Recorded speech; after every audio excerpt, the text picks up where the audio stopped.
I should have unmuted him. Hi guys, we got this buttered, and we have Viking out of time, and of course Gary, not Jerry from PCM.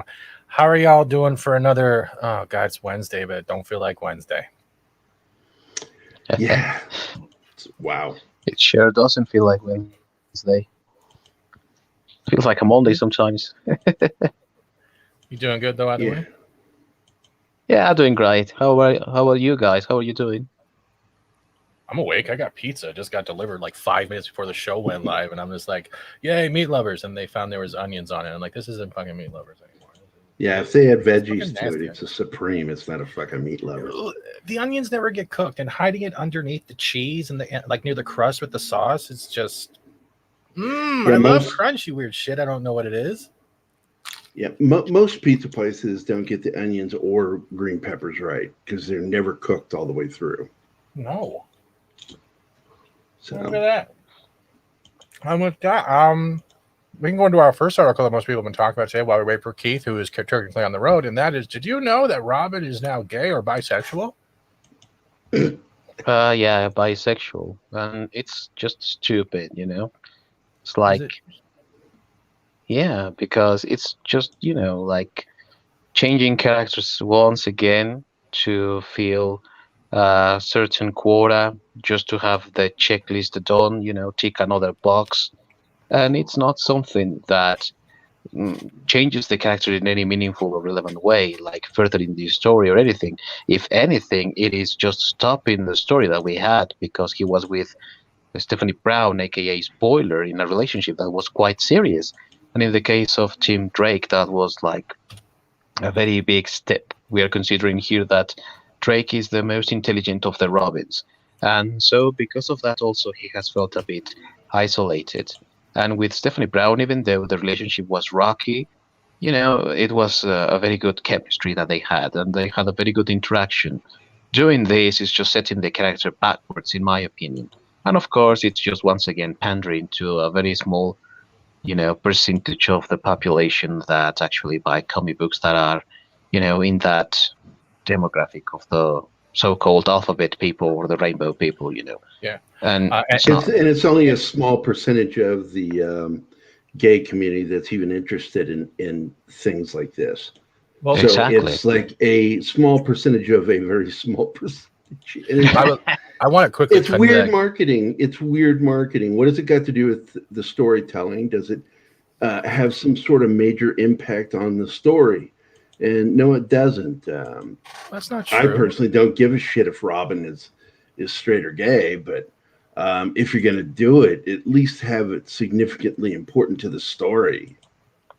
Otherwise, it's just pandering. I need to quickly segue though, because you said pandering, and I just figured out that we have a new member, and we have Reaper, who's just became a member to the channel at the Grifter, the Buffeteer level, I believe.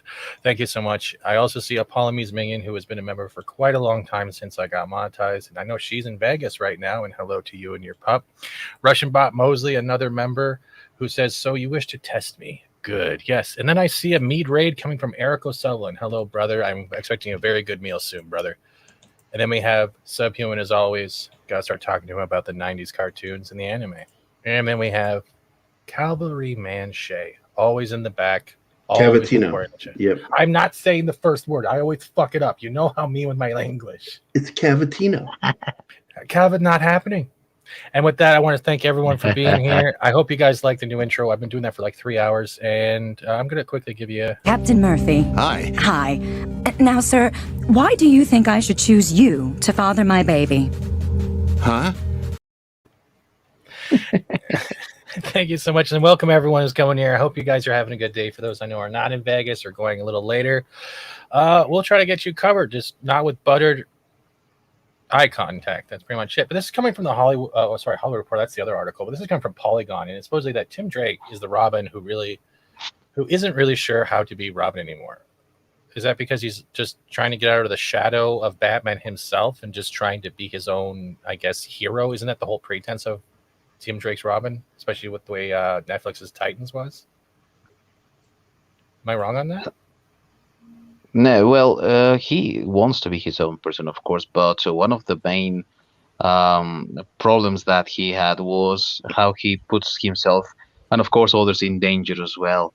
And how he sometimes feels like his abilities are undervalued, but also at the same time doesn't want to let his friends down. Wait, okay. So, for example, like 2 or 3 years ago, when still Tom King was writing Batman and all that, Tim Drake had this diatribe of whether going into college or continuing his tenure as Robin, because he was accepted in a college that was far away from Gotham or something like that, and how that was going to affect his role in the Bat family and everything, and his relationship to Stephanie Brown. And none of that even amounted to anything. I mean, he's always been like this Robin that doubts himself, a little bit. I wanted to quickly add something quickly because I'm reading this and it goes, who doesn't know how to be Robin? But in this week's Batman Urban Legends, he's figured out at least one thing. And Nice Boy asked him out on a date, and Tim said yes. So wait a minute, are we saying that he's only gay or bisexual within the Urban Legends of Batman? Apparently so. So his whole homosexuality or bisexuality is just an urban legend. We could say that. I'm seeing that, and that's all I'm reading out of this, because this supposedly makes him the first new LGBTQ, whatever the rest of the alphabet they still have, member of Batman's immediate family in the 15 years since Batwoman herself. Okay, what? That's not, doesn't matter. Oh my God, this is what makes it weird. Batman Urban Legends is one of DC's new anthology series. That means they're grasping at straws and trying to come up with more content that would be suitable for the checklist and not the people who actually read the fucking comics. Multiple creative teams share an episode of various ongoing stories starring characters under the Gotham City umbrella. Over several oh my God. Tim Drake tries to defeat a mysterious new villain who captures his old friend Bernard. I'm not familiar with Bernard. Who the hell is Bernard? I don't read these comics. I think they're crap to begin with. Yeah.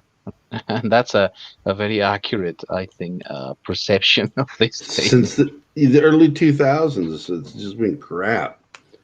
So it's like to complain about any of their decisions. This is all convenience marketing, is what this is. Yeah. Rather than trying to come up with a brand new character. And let me just say, for the record, as far as Batman is concerned, there have been several brand new characters introduced since the year 2000. That any one of those characters you could have done this with, or even introduced even another brand new character. But they decided to do this because they're, like Marvel Comics, they're getting their butts handed to them because manga is basically eating everybody's lunch. Speaking of manga in general, I'm actually watching Black Clover right now, and I'm freaking loving it. There's 180 episodes 180 episodes in total, but only 150 are dubbed, and I'm going through it like fucking candy. I just have the autoplay on, dude. It's fantastic, and I don't do that with comics or anything anymore. Before I say that, I want to welcome Tom, who has initialized a raid on my channel. So everyone from Mead Radio right now, welcome to the channel. Thank you for rating. I'm all out of shit in my fridge, but sit back and have a good time. I don't know why all these people followed me here. They just won't leave me alone. Tom says that, but he loves the attention because I love you all. He loves them. He really loves them. Tom and I had fun the other night, man. I love you. We did this live reading of Halloween 666. That was awesome. This is how to sum up the love for Tom. Oh, you touch my tra-la-la. Exactly. I love you in the butt. I don't have a butt. I don't have a butt. This town needs an enema.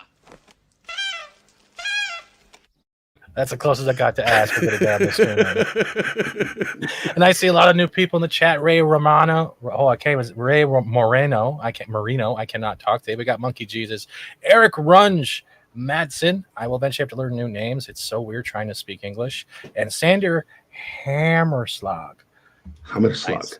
Okay, whatever. I'm just not going to talk, and if you guys going to correct my English like a hooked on phonics tape, like what the fuck.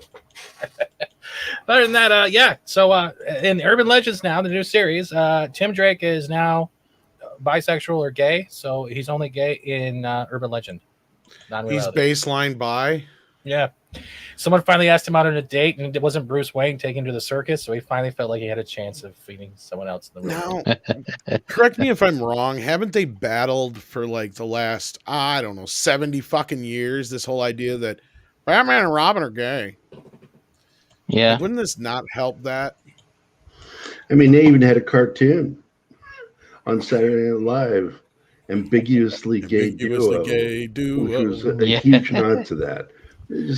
They just, I don't know, man. It's just so dumb. Hey, little chum, let's go down to the Batcave. I'll show you some wrestling moves.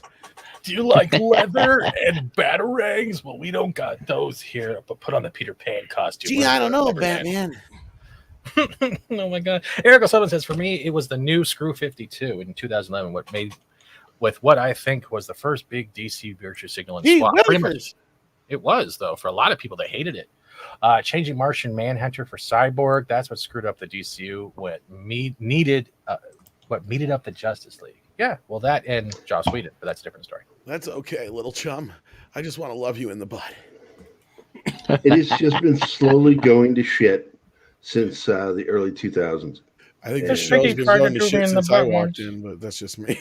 Well, and again, with DC Comics, it's been this like slow road to suck. Marvel just decided, let's cut the cord and just suck immediately. Wait, Keith, I need you to say that complete road to suck again for me. Hold on. I'm putting on the record. All right, now say it for me, please. Since 2000 with DC, it's been the slow road to suck, but with Marvel, it's just been let's just suck immediately. Thank you very much. That'll be a super chat later today. All right, that was awesome. But yeah, everything sucks now. Yeah, pretty much. And I think that this is going also for the crowd, of Twitter idiots that are demanding that Tim Drake and Superboy hang out and shag each other, because that's what they think that is happening. Tim Drake has Superboy as a best friend, apparently, in their idiotic minds, and they forget that the Robin that is Superboy's friend, as in the future kids, Superman's future kid and Batman's future kid, is actually Damian, not even Tim Drake. But how things go. Yeah, I want to quickly answer Shay's question. I keep calling him Shay. He hasn't yelled at me yet. Supposedly, it's actually done.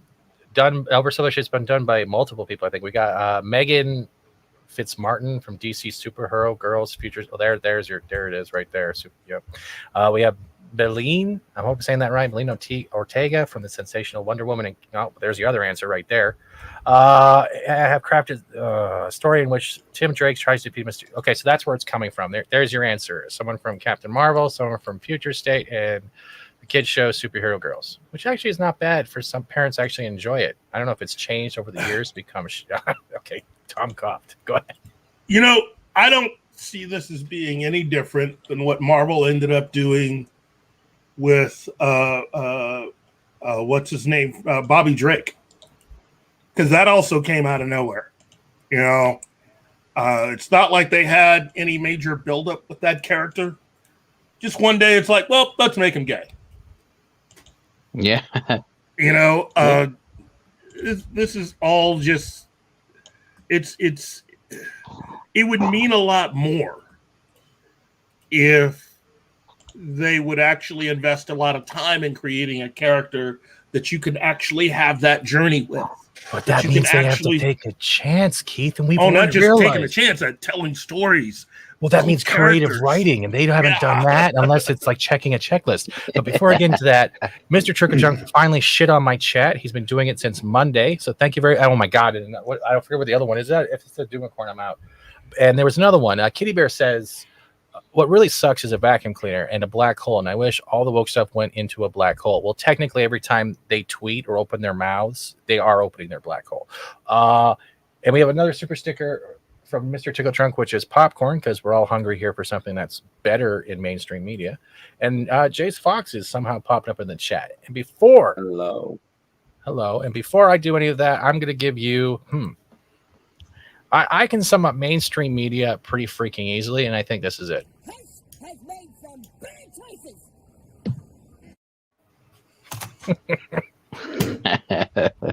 That's the So summer, good. right? No, but with this whole thing, Tim, changing sexuality now is kind of funny because if you remember Titans, they also race changed him, and a lot of changes are happening to Tim Drake lately. Well, and that's the thing. It's lately, although this actually has been going on for the better part of almost 20 years. Whether it's Bobby Drake, from Bobby Drake all the way to Tim, and all the stuff in between. Let's just go ahead and make Alan Scott gay. Never mind the fact that for almost 50 years the character wasn't. Let's just go ahead and do that. Are you saying he just woke up one day and all of a sudden, bam, I need the dick? I don't care how long, how thick, I need the dick. I need it now. Put it on the plate with my big eggs Benedict. I need the dick. And it sounds better when I'm saying it with this avatar. And years ago they also did it with Iceman, so it's Bobby Drake. Bobby. Yeah. When it just That is because the gay it runs in the Drakes. It's just Jean Grey. Jean Grey made him gay. Yeah. It's just ultimately, given all of the characters that DC and Marvel have introduced, new characters, and the fact that you couldn't find the time when giving these new characters any kind of a spotlight, that you couldn't also make some of these characters gay, but that you could find a character that had been around for years, had never shown any inclination of doing that, and suddenly, there you go. Yeah. I want to quickly quote this because this is what Fitzmartin was saying. We talked about where Tim Drake has been versus where he was at the time, and came to the conclusion that it needed to be a story about identity and discovery.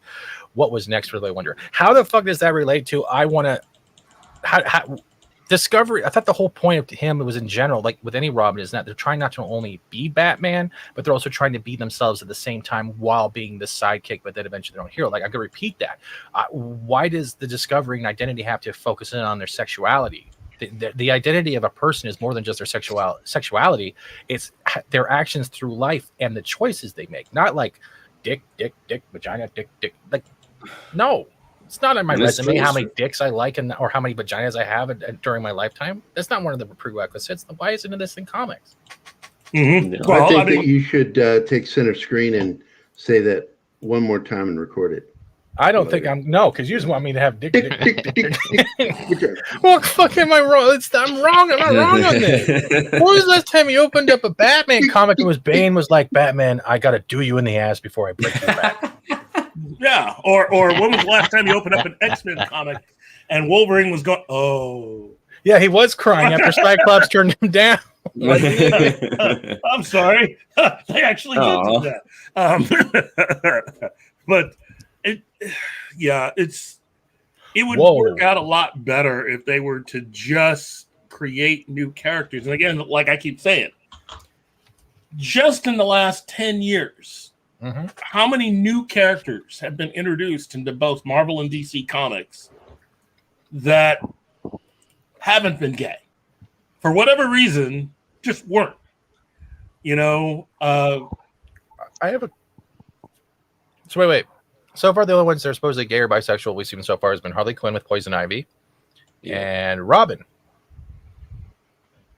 So, but that's what I mean. This is all a brand new way of trying to get people interested. And they've also lost a lot of people.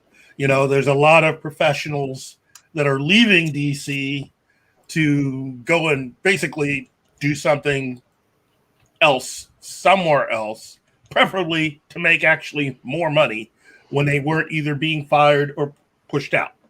So basically everyone that's working either at Marvel or DC right now are pretty much the leftovers, the people that were working at the very bottom who were eventually going to work their way up anyway after years of... But hello, Sonic. Then we got even James Tynion, I don't know if you. Sorry. Yeah. No, you're right. You were about to bring up a thing. He literally gave up mid-run of that Batman to do his own private shit, right? Yeah. Yeah. Exactly. And he was offered a contract of, with DC, an exclusivity contract with them. And he just waded in that option with the other option that he had of doing his own work, his own thing. And he went for that thing, even though he was doing just great with the current Batman run, because apparently fans liked it. It was going well. And also DC were pleased with it because they wanted to renew and extend this contract to make it exclusive, and he just didn't go for that. He went for his own thing, which also tells you that even for big names, this is not something profitable for them, you know? Yeah. And Subhuman's talking about when Catwoman and her roommate. Oh, okay. Because I was about to say, Yeah. technically, there's also another thing, and I can prove it right now. Ladies and gentlemen, this is Catwoman, and that is half of Tom King's face. Now, I want you to look at this shit. I want you to look at it. Just look at it. And this is literally like this. And now I'm going to take the erase tool. Now, everyone watch this. We're going to slowly put the cowl on, and oh my God. Look at all of that wonder, ladies and gentlemen. Tom King is also Catwoman. I just like doing that for the horror. You know, there you go. It is scary how similar it is. Because he wanted to be inserted by Bruce Wayne, so everyone can look at that and have nightmares for the rest of your life right now. Well, I guess he wanted some bat dick. I don't. Oh my God! But honestly, do we give a fuck about this stuff in comics? Like, maybe if it's a young reader's kind of book, if you're trying to like not teach somebody, but saying it's okay to be this type, and you're using a superhero or a sidekick to kind of say like they're this way, it's okay for you to feel comfortable. You're with yourself at the same time, but it shouldn't be a prominent feature or like the main like. Like it feels more now that the protagonist of a comic book or a movie is their sexuality, who they bang, what they identify as, and not the fact that they are a superhero, a Teen Titan, a Superboy, Superman, Wonder Woman, whatever it is, and they're fighting villains. They're saving people. It's like that has become now the sidekick to the checklist that these people are trying to push. And that's not quality of story. I can't quit you, Robbie. You can quit anyone. I'm gonna love you in the butt. I will love you in the butt. Let me get my back pickle and I'll show you who's a man. No, but that is the thing. They focus mostly just on their sexuality more than the fucking story about being a superhero at times, and it's really annoying. Well, yeah. Especially for a person also like me who are not straight, and I feel that they are using us as objects to their story and just using us. I want to focus on a good story about, you have Superman and Lois, for example. Focus on a story about family, superhero, and everything like that. That's what I want. I don't want to focus just on the sexuality. Well, you look at what they did with the CW, and it's like basically that show, Superman and Lois, is it's on the CW, but it is being produced really by HBO Max. Yeah, it's the HBO money. It's got better quality. It's got good writing for the most part. Good acting. Great actors. And what happens? People start watching. Yeah. Mm-hmm. And you have John, the person of color in the show, and that's how you do a character justice, because he's a really good character and actor in that show. Mm-hmm. Well, it's a character that, again, I was saying when Supergirl was a CBS show, that if you wanted a character, a Superman-related character, to put within the Supergirl show, that he would have been the best one. If Superman was going to send someone to doing the race switch on Jimmy Olsen was just fucking stupid. Yeah, whoa. It wasn't just a race switch. They also ginger-sided him, too. Yep. Yeah, well, and upped him a little bit. You made him a successful photographer, so you altered his character. Jimmy Olsen was never really just a successful photographer. He was always and probably well hung.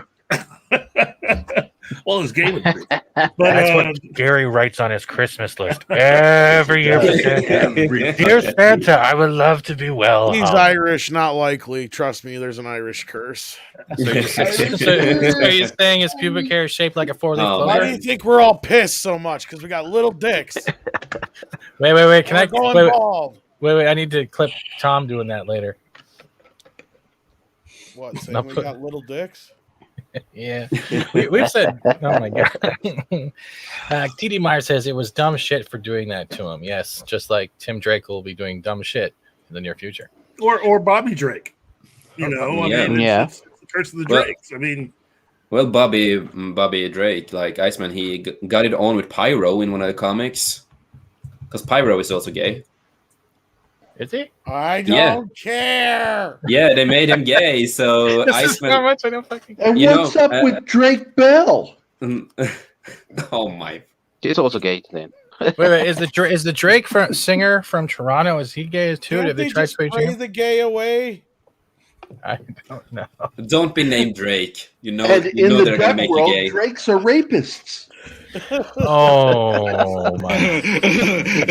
No. that's the therapist. It's actually a natural law. It was great being monetized for about a month. Thank you, Gary. Thank you. Oh man, It won't last long, trust me. What is that? A threat? What? No, I just It's a get threat. used to it. It's the YouTubes.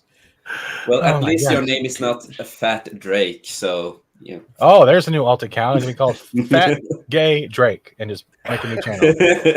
Maybe that's what you should do is change your name to Fat Gay Steven Seagal. Then they won't mess with you. Fat Gay Steven, like That's Fat Gay double- Al, Big Gay Al. Double you. shiny. Big gay- because big you're gay fat Seagal. and gay. Yeah. Gay Seagal. They I'm will Yeah. respect fabulous and hungry, not just for food anymore. Don't big fat boy. shame or gay shame a play. you. Only shaming if you make the eye Instead of Big contact. Gay Al, it's Big. I gotta have 2 Twinkies every time. Okay? Yeah, it's and I Big don't Gay mean the Seagal. hostess ones. Yeah. Yeah. Seagal. Prince Seagal. You know, I want you to dim Super.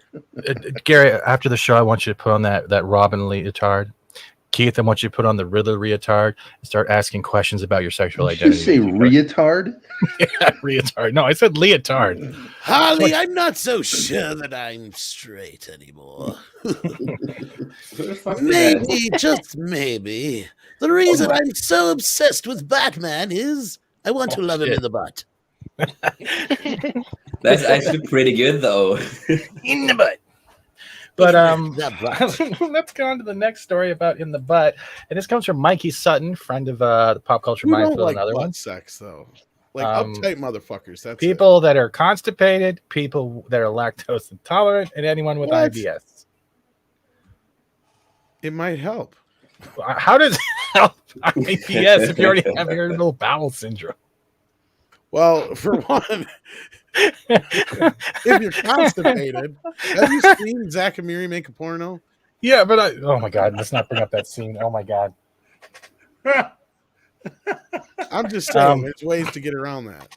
Monkey Genius sums it up. DC Degenerate Comics. Yeah, this one. Well put. And- there. and Marvel, it's a Marvel. They're still running. Sanders says the Irish curse. You mean having a leprechaun? Exactly. They're after me, Lucky Charms, not to my nuts. Oh god, you guys are awesome. This is great. But like, I love it. Bring the gold Mikey's- and I'll bring me sack. Did you say bring me sack?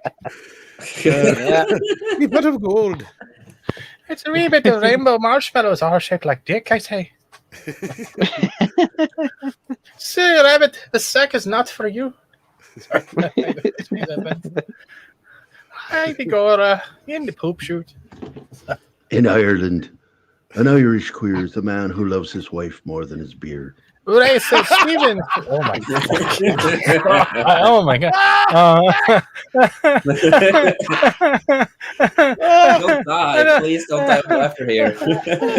And with that, And he had us. Now you want to get nuts?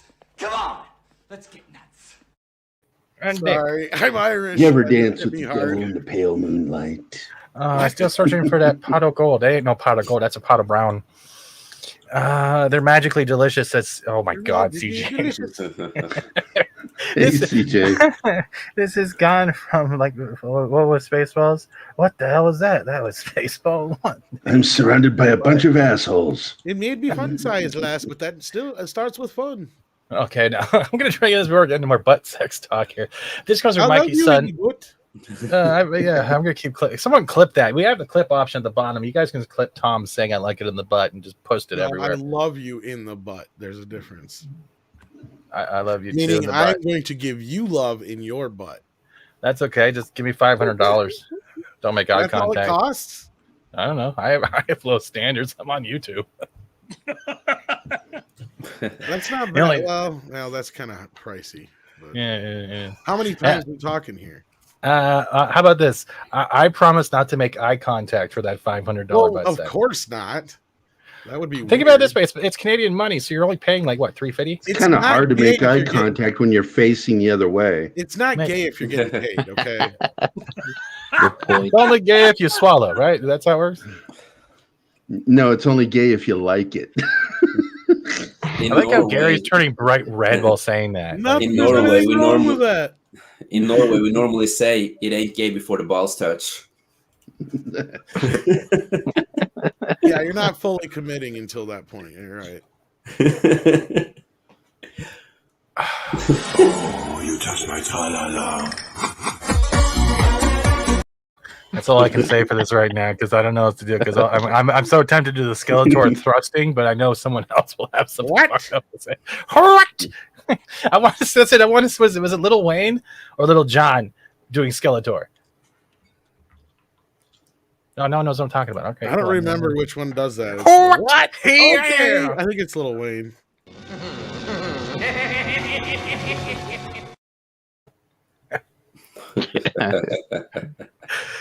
Mr. Chuckle Trunk knows because Keith, he still loves you, man. I know he does. So he's not even gonna look at the screen anymore. He's like apologizing to Yep. his whole immediate. I would family say right this now. is like derailed and gone off the rails, but no, it's Yeah. DC's fault. Yeah. If you remove the Yeah. balls, you can never be gay All right, all I right, think all what right. it was is that Tim Drake got exposed to that internet. because they don't chat. touch. Hey, I And, heard on the news that you can stand around with your friends, your guy friends naked, and even touch dicks, and it's not gay. That's what, and we can hug. Oh yeah. I'm surprised It's I don't not have gay limited at ads all. yet. Totally not gay. All right, before come on, give me 5 minutes, Tom. I know I'm a I'm little not shit in kidding. the chat. I'm I not know making this up. I'm a little shit memer in the chat for a year. I know I deserve a lot of this. I know everyone's having joy. All right, I mean, I'm I- done. Just saying. No, I know you got more. You're writing down more. I Some can hear the human- pencil. Look it up. I'm not kidding. There was like this whole like movement. Yeah, in his bowels. Yeah. Oh, that was after the butt love. All right. Well, before this, so Mikey Sutton brought up this thing like pretty much is. Do you think probably won't happen? Even though James Gunn seems open to a Suicide Squad versus someone's Facebook message. Do you think at all there would be a Suicide Squad versus Justice League, and do you think it even freaking happen or be worthwhile?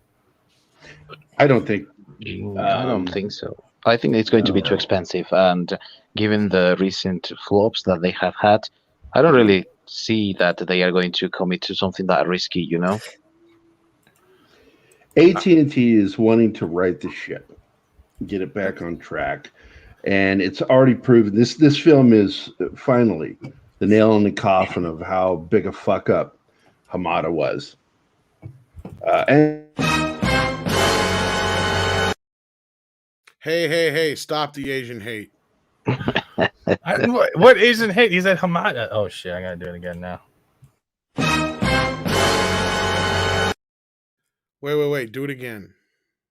Are you Toby? Do it again. are you Toby? Are Do you it again. Toby? I can't do it again. You almost finished. Hamada. That's disgusting. Oh, you Hamada. son of a bitch. Hamada! Hess has made some bad choices. Now, Keith, you were interrupted a little bit ago. Make your point. I've forgotten. Whatever point. Something about Suicide Squad versus Justice League. All I know is that this new film sucked. It was, I mean, it had some enjoyable stuff. I laughed, I cried, but when I sat down and broke it down to what it was a fucking mess that had some cool stuff in it. And it's just not gonna. It'll. I think this is the end of this version of the Suicide Squad. And I have watched it for the 4th time, and I don't hate it as much as I did the 3 first times. Really? Because the private chat said otherwise when you were just going off on it. Yeah, I know. That many times. But it's a movie for me that it takes a little bit while before I can, see if I like it. So after it's like anal.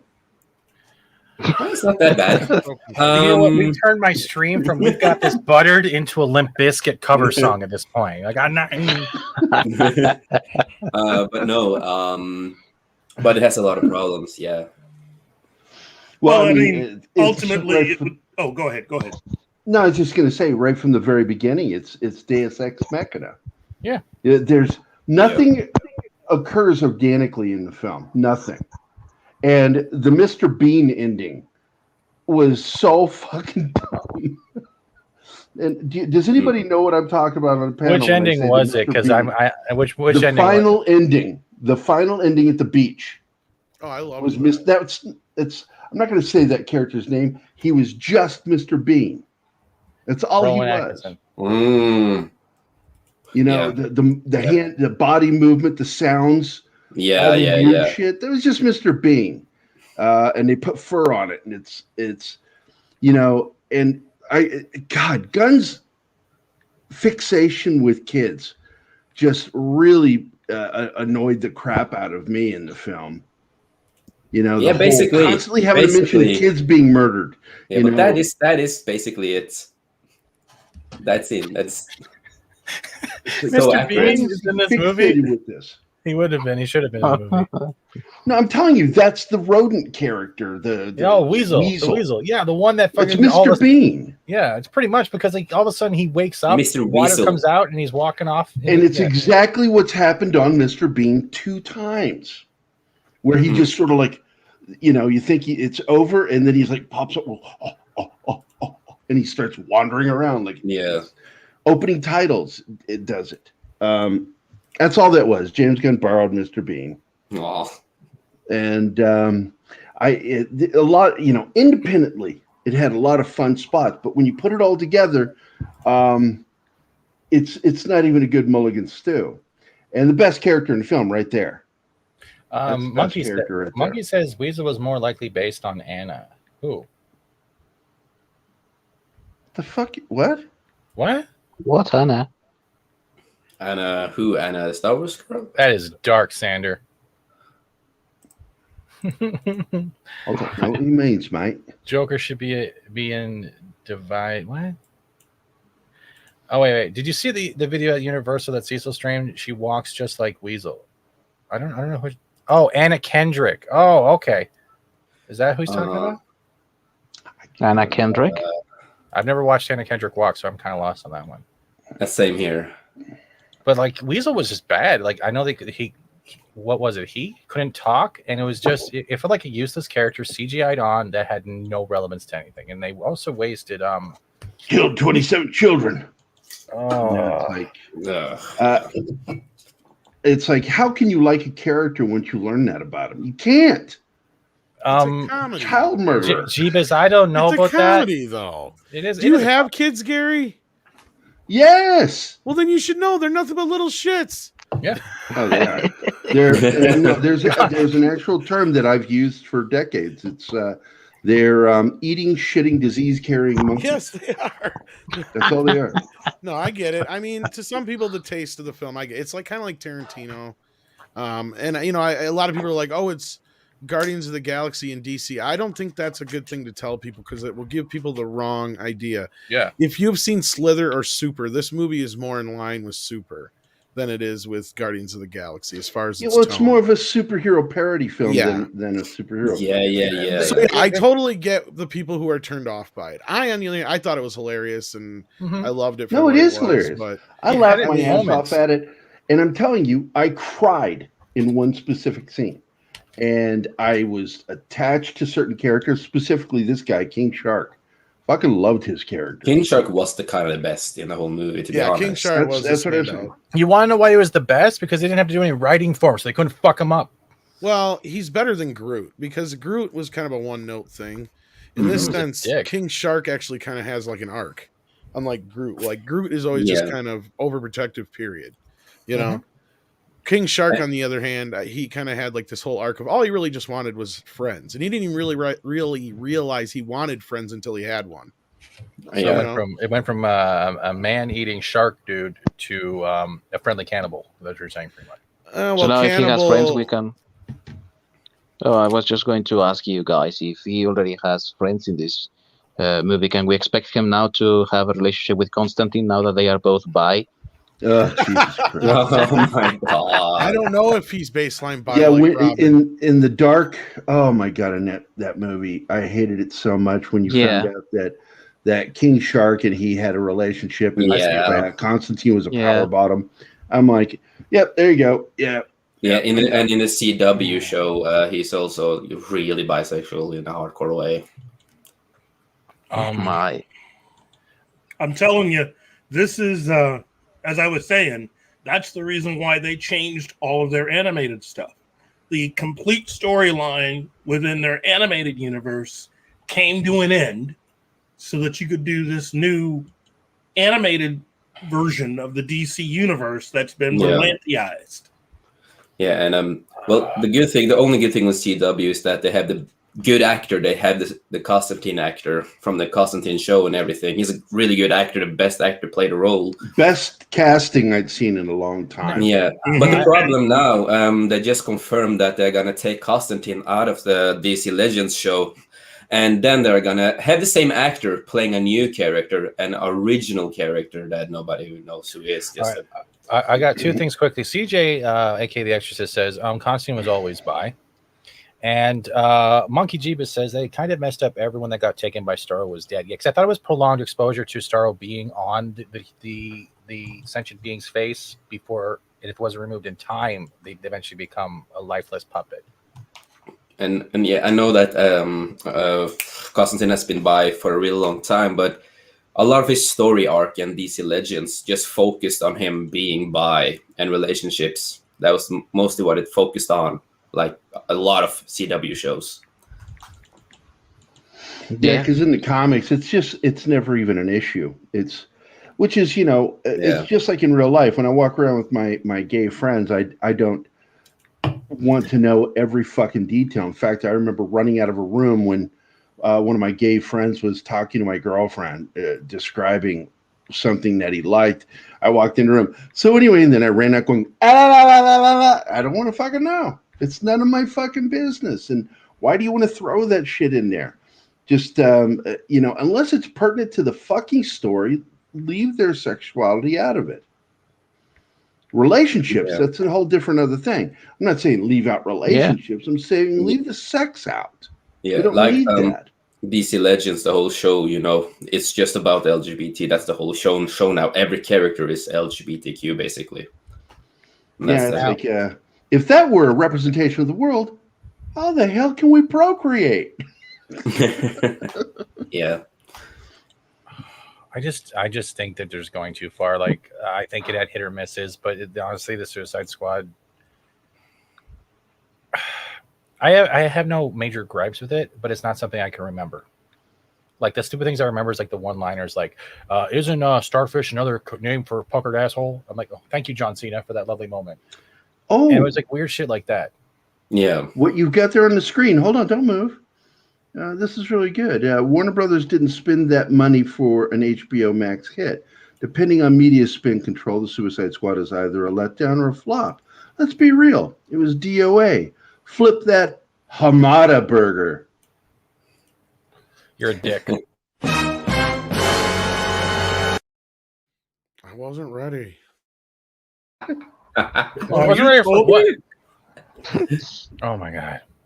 But like, I think that's the best part about it. Like, movies being debated, we're not hating each other like that. Like Chase, especially, like, dude, you watched it 3 times and kept saying how much you hate it. Then you start Four the 4th time. Four I this think time. maybe just someone hit you with like the neuralizer for Men in Black in the theater. You don't remember shit. You forgot seeing it. Here's one of the other things that irritated me right off the bat. It was a safe assumption based off of the theatrical cut of the previous film that Captain Boomerang was fucking dead. They're so left that way. It was left that way. And so they go through the trouble of bringing him back only to kill him within the first 5 minutes. Holy fuck. One of the They characters set I up that he really was- liked. I don't remember him dying in the other one. They leave you assuming he's dead. Well, but they also have that wanted poster in Birds of Prey as well of him.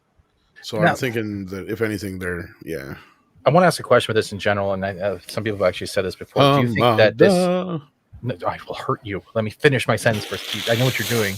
I mean, Tom. Oh my God, I can't get names right. Do you think they were trying to lay this down? This is supposed to be a pretense for Birds of Prey 2. Do you think that this is any type of trying to get a stepping stone for that too? No. Thank God.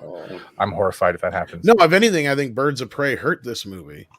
That and the fact that a lot of people didn't like the first Suicide Squad, and I've brought this up other places, but I still feel like it's pertinent. People don't care about who directs something, or they don't understand or worry about that shit. To them, they just see this as another Suicide Squad. Yeah. And the fact that they just called it The Suicide Squad didn't help it either. No. No, Also, because by everyone will be thinking that recasting- it's like the same movie. Yeah. And also recasting Will Smith, because they can say it all they want to that they didn't, but that's what they did. Yep. They recast Will Smith. Oh yeah, You and I can found see it confirmation that Will Smith couldn't make it because of conflict. So yeah, they changed out his character with Idris's. Now, I heard that originally when they were thinking about this movie, initially they were thinking about Deathstroke. Oh Yeah, God, that's no. what Well, I don't know about that part, but I know I was confusing him with Will Smith's character. Sorry, Deathshot or whatever. But yeah, Deathstroke. Yeah. But my thing was Idris Elba being in the film. I mean, the only reason why they ended up making him the character that he was is that I don't think he wanted to get too physical at his age, being Bronze Tiger, which would have fit. honestly, I think it was more so because when they first announced he was part of the movie, they said it was a secret character. They didn't say who it was. I think that if you go back and again, like now we've had it confirmed that in the original script, it was Will Smith's character. Oh, yeah. And Yeah. I think what happened was they were toying with the idea of having Idris Elba play the same character, but Idris probably didn't like that idea. And then that's when James Gunn decided to change out the character and found, that Deathsport was pretty similar or similar enough to where it didn't change much of the script. Yeah, But I get what you're saying too. He would have been better as a totally different character, right? Well, Bronze Tiger. Well, the comic book version, the John Ostrander run of Suicide Squad, Bronze Tiger was the second in command. He ran that group along with. So that's the reason why you see him. Bronze Tiger is prominent in the Berlanti version of the Suicide Squad because he's actually in the comics. He's the black guy. Wait, can you say that again? He's the what, Keith? He's the man of color. Fuck off. I haven't done it in months. Come on, let me have. I get one a month. So, No, what Idris Elba would be perfect to Bronze Tiger. Idris would have been perfect, but it would have been a little too physical. But wasn't Bloodsport also the dude who put the kryptonite bullet from Luthor into Superman, and technically he was a white Yahtzee in the comics? Am I wrong on this? So they kind of again, that's you've race swapped two characters in order to have men of color play those particular characters rather than go for the obvious character from the comics who is a part of the team and who was a kick-ass character to have.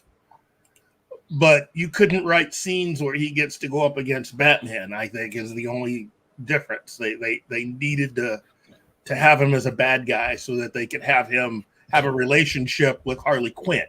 I mean, for me, for the first film, that is the main reason why you have Floyd in that film. You write him as someone to be the romantic balance, or at least the one that shocked Harley Quinn into understanding that she's in a bad relationship. For this movie, it makes no sense to continue that going. The moment they found out, Will Smith didn't want to do it or couldn't do it, they should have just included the character that was the natural leader or co-leader for the team. If James Gunn was as big of a fan of this version of the Suicide Squad from the comics, Bronze Tiger should have been in it. And that would be my question to James Gunn. How come you didn't make him Bronze Tiger? Sanders, they don't want to further characters. Go ahead, sorry, mate. It's all right. Don't worry about that, man. It's delay in the talking. They should shove their comics division in the place where the sun don't shine. Oh, we're going back to butt sex. Well, and the other thing is, for Idris Elba, for all you people that keep still holding out hope that he'd want to be James Bond, Bronze Tiger is a pretty good James Bond-like character. The very fact that he didn't want to do it says a lot. So... And thank you, Tickle Trunk, for that clip. I will definitely save it for later. Where he goes, the person of color. Thank you for that, Keith clip. Thank you. Sorry about that. He clipped you doing it. Yeah, there's a clip option. They're going to do it. Thank you very much. But yeah. Do you think we're settling for types of movies like this now? Like, well, maybe people are. An opportunity at this point. I think that's a more subjectable thing because I enjoyed the film. I felt it was very well done. Even if it was a non-woke era, I would have enjoyed this film. So it was actually also very anti-communist. Mm-hmm. Yeah, I mean, I don't feel like there was like a bunch of shit shoved in your face with it or anything like that. Or, I mean, it didn't seem to have any ulterior motive to, try and... Mm-hmm. I mean, I even pointed out that it was kind of nice to see that this movie wasn't like the first film in the sense that the first film to me felt like it was Harley Quinn and the Suicide Squad. This just felt like a Suicide Squad movie. She didn't overpower the entire story. In fact, she disappears for like a good 20 minutes. So if you take her away from the movie, you won't notice her, basically. For the most part, yeah. I've even pointed out that you can actually take out her entire middle bit there, and it would not really change the story at all. It wouldn't affect it in any way. The only thing you'd be asking yourself is, how did she get the red dress? So, but you know what, Tom? Also, in trying to answer Steven's question, I think that settling for these movies would be more like what I'm trying to address here is that given the reaction that people have had towards this film, that some like it, some don't like it, it might appear like it's a pretty standard movie, like there is a generic formula to it, maybe. And maybe we're settling for that, like many people also said, oh, Black Widow, so great. And it's also a generic movie, So I think that maybe we're settling for that sort of thing, like formulaic movies that no longer contribute anything important or meaningful, I think. I can agree with that. And Keith, you I didn't understand a word he said. What did he say? Why didn't you bring your dictionary, mate? Keith, you put something in the chat, and I guess you're sharing the whole phases when it comes to the DC film phases, I'm guessing, right? So we're right now in phase 3. Yes. And Suicide Squad was the last one for phase 3, and then we're on to phase 4. I'm thinking, after this movie shits the bed officially, after they've decided to write it off, I'm thinking we'll be on to phase 4. Or at least we'll definitely be onto another phase by the time Zaslav gets there and starts, meting out justice. Wait, hold on. I gotta do this. Justice, just like my nipple tassels.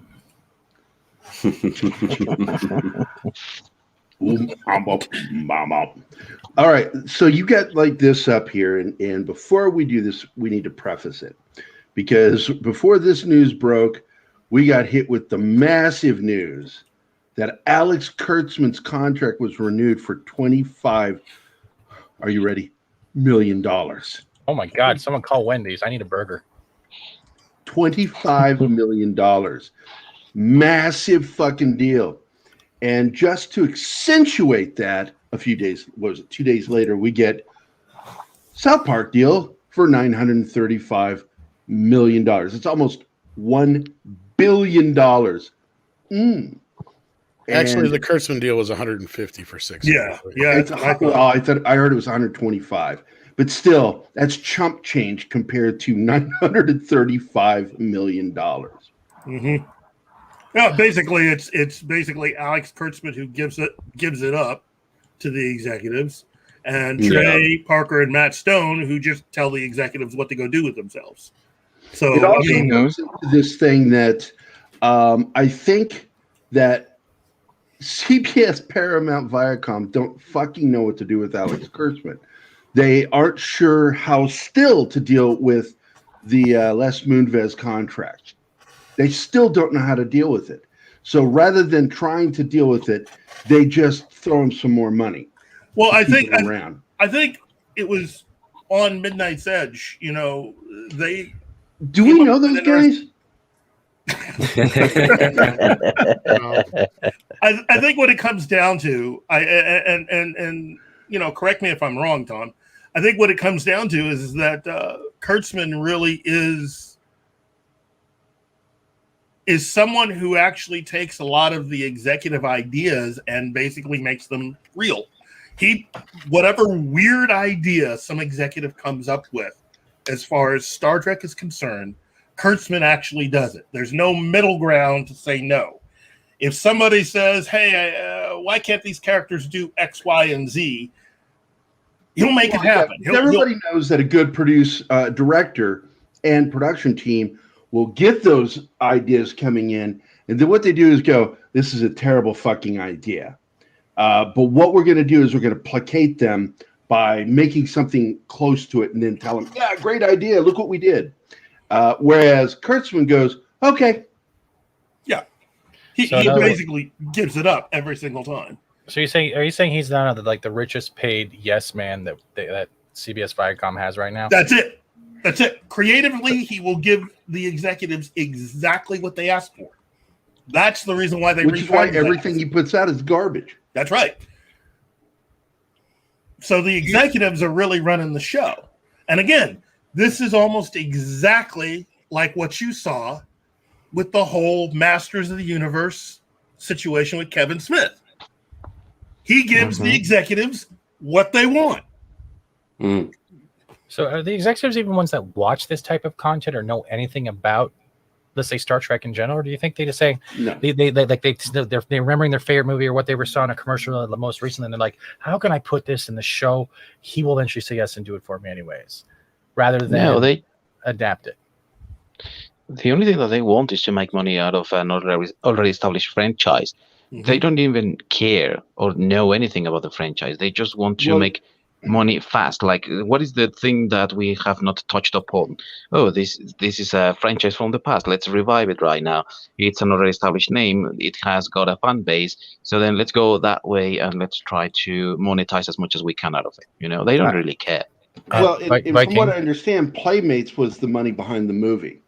Yeah. Mm-hmm. And Playmates is just wanting to sell toys. Mm-hmm. And they don't care whose bed they have to climb into to get the Star Trek toys made. So that's what we're seeing here. And I think it was Doomcock said something about boycotting Playmates. I'm not going to boycott anybody. I'm not going to give them my money but boycotting is more of a political thing. Yeah. Whereas I'm just not going to give them my fucking money. I'm still waiting for the translation. What did Viking say? Didn't you bring your picture? I got one, bro. I get one. Aren't you glad you joined us, Viking? Oh yeah, mate. Playmates. I guess that Yeti's even happier because he is not that butt of jokes anymore. Yeah. Playmates is a Hong Kong-based company with a U.S. headquarters in San Diego. Yeah, that is true. And they were popular here in the United States and in the rest of the world, thanks to the Teenage Mutant Ninja Turtles toys that they still hold the rights to. So they still make Teenage Mutant Ninja Turtles toys. Now, I want to bring something up quickly here because Sandra, you gave me a memory right now. Picard viewers dropped from 358,000 viewers to 214,000 viewers in 2 weeks over here on regular TV. Now, I want to make another point. Midnight's Edge, was live one day and they were talking about this stuff, and while they were premiering and doing the Picard episodes over on the CBS channel. You remember that, Tom? And they were just chatting in the chat until they turned off the chat. What, 3 or 4 times because they couldn't even take a little bit of criticism or anything from another channel. Yeah, I mean, there wasn't even that many people in there. We actually had more people watching us, I think. And then, and then somebody had brought it up in the chat, and then, like you said, everybody kind of rated over there. We had it up live too, and yeah, after a few people said a few things in there about Midnight's Edge and Doomcock and a few other things, they shut the chat down like 3 times. And then that's when that guy Shane come over and started yelling at us. Oh, you had him on the air. That was the best thing ever, especially because I still remember that. Because what was it? Like I said, like, why is Professor X not in his wheelchair? So what was he ranting about? Oh, he blamed us for having the chat being shut down. He goes, "You guys were in there throwing, was it transphobic slurs or something like that?" And I'm like, "No, nobody was that I can recall." We even went back and checked, and we had him come on, and he was just kind of like spitting rage at first, and then kind of backed him down into a corner. And it's like, just kind of explained to him where we were coming from, and it was just by the end of the show, he pretended to be like all cool and kosher with us, but I never heard from Shane again. If it's that, or maybe he got ate by his own. It's hard to say. He didn't identify himself before he came on stream, so they stayed him alive. That's pretty much right. And we got one thing for Jeebus. NECA figures are being put in toy aisles. That deal that they stay out because of Playmates is done. Okay. Honestly, like I said, I don't give a fuck about STD anymore. I just find it very bad writing. Picard is just an insult to Picard from TNG themselves. And as much as they're going to try to bring Q in and try to do whatever, it's not good enough. They should have thought about that before doing even a season 1. All that would happen if I were to write Q into it, Q would realize that this is not my Picard, and then he would zap and make him his Picard. That's it. That's the whole thing. It was tapestry, right? The whole thing. Like, I refuse to live a life as that man. I would rather live the life of being dead on that table. There you go. Yep. Great episode. Like, I keep bringing this up. Q and Picard were not just frenemies. They were respected frenemies. As much as Q gave them a shit time through tests and shit, Picard still surprised him and did all that thing, especially by the last 2-part episode with the whole paradox. It was giving him an opening into how to look at the universe, not just by exploring what's out there, but what's within and what's within the thought between that. And right then and there, it was like a new layer of respect. And we were hoping that if anything like this came in the future, they would continue that. And you know what we got? We got Kurtzman butt sexing shit. Am I wrong on this? Sheer fucking hubris. It's not sheer fucking hubris. I maybe I'm a Star Trek fan. I'm sorry. Well, I mean, and again, this particular deal with the South Park guys pretty much illustrates how much exactly why all of that good writing, all of those good memories that Star Trek fans have, why it had to be basically thrown out an airlock is because a bunch of executives thought that they could be creatives, have some more control over what's being put out. And this is the same mentality that you're dealing with the BBC and Doctor Who. This is the new thing right now. Executives finding yes men or yes people that will do exactly what they want them to do when it comes to the actual product that they put out. Whether you're talking The Last Jedi, which really that's what The Last Jedi was. It was the Lucasfilm Story Group operating through Rian Johnson to tell him exactly what they wanted that movie to be. That's the reason why they fight so hard for that film. And it's the same thing that you have going on with all of Kurtzman Trek. It's the same thing. Well, I gotta head out here, but I think Trey and Matt deserve this. I think it definitely put Kurtzman's deal into perspective big time. Of course, there's other reasons why it's so large, but even if it wasn't this large, I still think it puts in a lot of perspective where Star Trek is at right now. I'm praying, Tom, that we'll get a Team America 2. I don't know if that's going to happen, but we're going to get 14 movies out of them. We're going to get a few more seasons of the show. They've talked about diversifying a little bit more and trying to. It sounds more like to me now they're trying to farm out things like Book of Mormon and stuff like that. So I don't know what they're going to do outside of South Park for the next few years here, but we'll see. But I mean, this is a big fucking deal. This is one of the biggest deals ever. Well, because this even dwarfs the JJ deal. Yeah. Before you go, Tom, quickly. Or before you go, Subia wants to say, I like how this stream is 50% on topics and 50% on butt sex. I love you in the butt. I love you in the butt for $500. A thrust. I'll be following you soon, Tom. I will follow him wherever his magnifier. Be like Wallace and Lorraine, baby. He thrusts me so very hard. My fingernail is broken. Love you, brother. I love him. I love him. I love him. Now I want to go watch this. Getting Backstreet Boys from Polly was hilarious, though. Everybody. He's gotta leave. I don't like that shit. All right. Take care, guys. Later, buddy. I hate that fucking Sable kid. Oh, my God, me too. Star Trek section, nope. Oh, that'll probably happen now. Now that they have more fundage, that'll probably happen. 5 more years, of course they're going to get that thing going. You know, this is just a mess. But ultimately, this rolls back everything that distinguished Hollywood and the end of the old studio system. You know, the old studio system died so that you could have this new way of doing business. And all Kathleen Kennedy, all of really Alex Kurtzman and all their ilk have done is rolled back all of that stuff to the old studio system. These executives are gaining more and more power, and it'll be like it was back then, pre-1969, you know, where all your decisions, creatively or otherwise, are handled by just a group of people up there who get to decide exactly what we're going to watch. So anybody, you know, that's trying to fight for whatever they view, good going, because you just screwed us out of any real creativity. You're going backwards, not forwards. See, I think I agree. I think they should change the whole hiring infrastructure in Hollywood, and it should fall under the dodgeball pretense. If you can dodge a ball, you can dodge a wrench. If they can't dodge the wrench, you don't get the fucking script.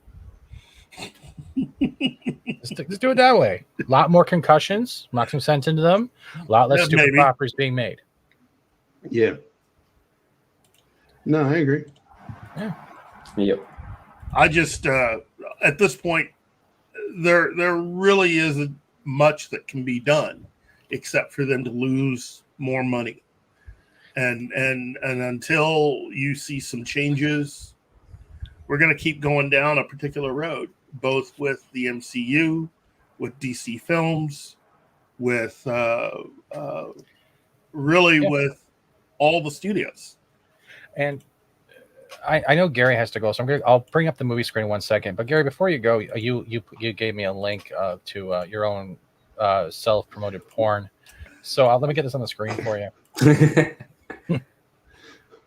And tell them what happened. I got to go over to this again. You put it in my chat. I'm gonna make it.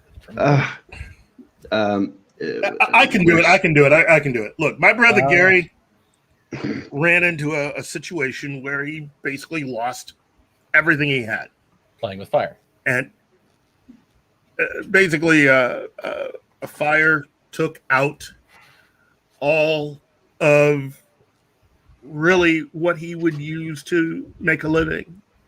And this GoFundMe is about at least helping him replace that which he needs to be able to continue to make a living. That's all.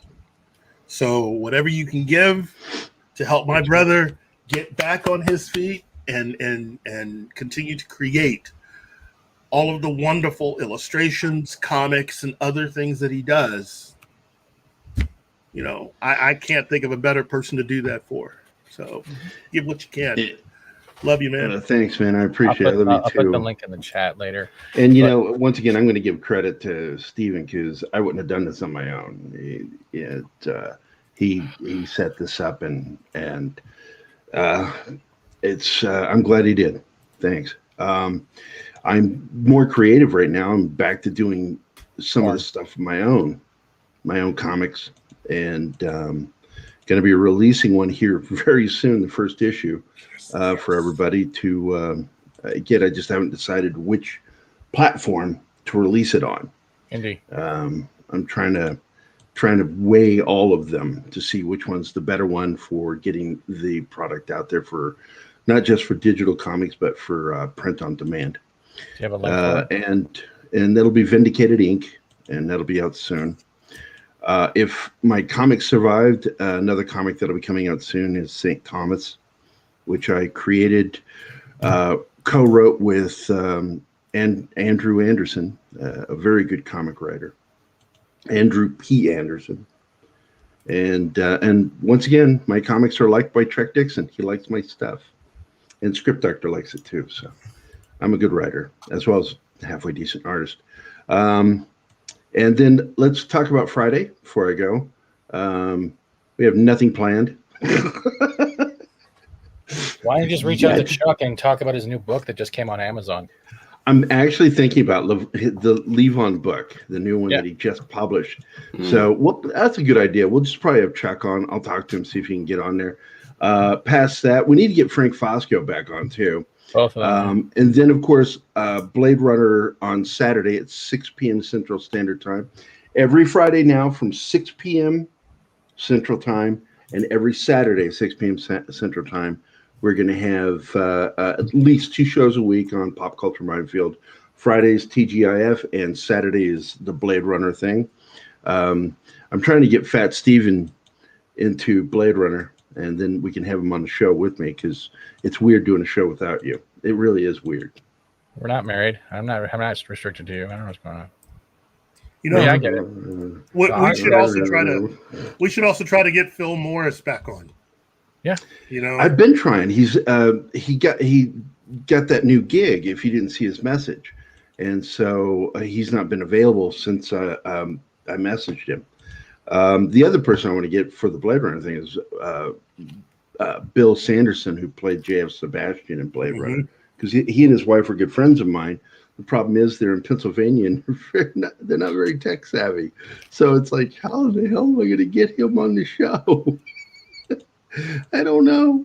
He's so now, personality wise, he's that is J.F. Sebastian. He's just like J.F. Sebastian, really sweet. But unlike J.F. Sebastian, he is not technologically savvy. That was the same thing with Tom Cook too, right? Trying to get him hooked up. We always seem to have to do. We're doing interviews by a smoke signal at this point. Yeah, and Josh should have been back on, but Josh is pretty much all but given up coming back on our show again because we had such a problem with his internet. It's lagging. Oh man, just technology, man, and some of these people in Hollywood. But thanks, man. I appreciate being on today as usual. It's nice having another fat guy here I can make fun of. An actual fat guy. Yeah, no. Oh, fuck off. I'm the real deal. The only stripper you pay to keep clothed. The real deal is Bill McNeil. It's always great to see you, man. Only Phil Hartman fans know what the fuck I just said. So anyway, yeah, I'm going to get the hell out of here and let you guys get back to it, and I'm going to shut the fuck up. I'll see you guys later. My rubber arm. Shut the fuck up. Bye. Cheers, Y'all Gary. come back. Y'all come back down never. You hear? Y'all get out of here, dang dong ding dang on. Live long and shocker. But okay, I found this pic, Keith. Before you shake your head, any of this is not legit, or is this pretty much on point with the way that people are having scheduled, or is this all by determination? Well, the dates are. I mean, the years are kind of. The dates are all fucked up. Yeah. Yeah.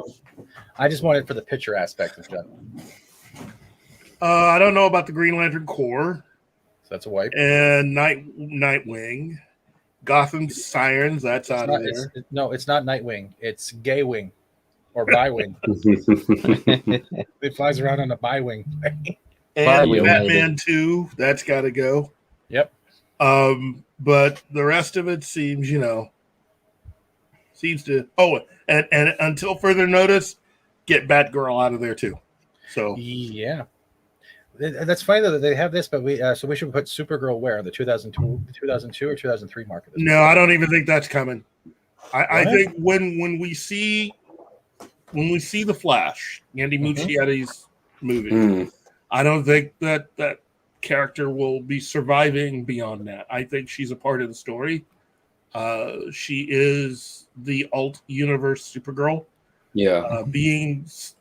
Again, if Supergirl is going to make her debut on film, it will be his cousin and not his daughter.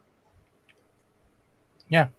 So, while this actress will play the part of Supergirl as written for the Flash film, I think she will be one of many that'll be a part of that film that you will probably not be hearing from after that film. Monkey Jiba says they should have Superman and Nightwing. He's the inspiration of the name. He told stories of Nightwing and Flamebird on Krypton.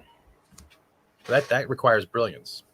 And now that also requires introducing Good writing. Candor and everything else in there, which they still haven't done because, the people running Warner Brothers currently are idiots. Yeah. Oh, you're insulting idiots now. They're more like lemmings. Cool.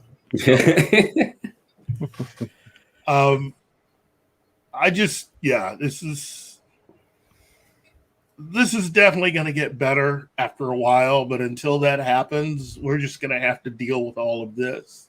And that list that I showed you, the list that I put into the private chat, as I've been saying, there are 3 really distinct phases. And phase 1 was probably had more films tied to that than any other phase they've completed up to this point. And if you look at how varied everything is, the stories and everything they put together, they didn't care. Look, again, the greatest myth that many fans have helped to contribute to is the fact that once the MCU started with Iron Man, that magically everything would be great if they just start with origin films to lead us up to the Justice League. Yeah, but how many Batman origin films do we have now? Well, how many origin films are you going to have to sit through for the rest of the Look, that formula works great for the MCU, and I'll tell you why. A majority of the characters, and this is really talking about the normies, not for people who read comics. The majority of those characters had no real connection to people on the outside. Unless you read comics, you had no earthly idea who Iron Man was. Yeah. Compared to Superman, Batman, Wonder Woman, DC Comics has done a phenomenal job of being in Hollywood now almost 80 years. Yeah.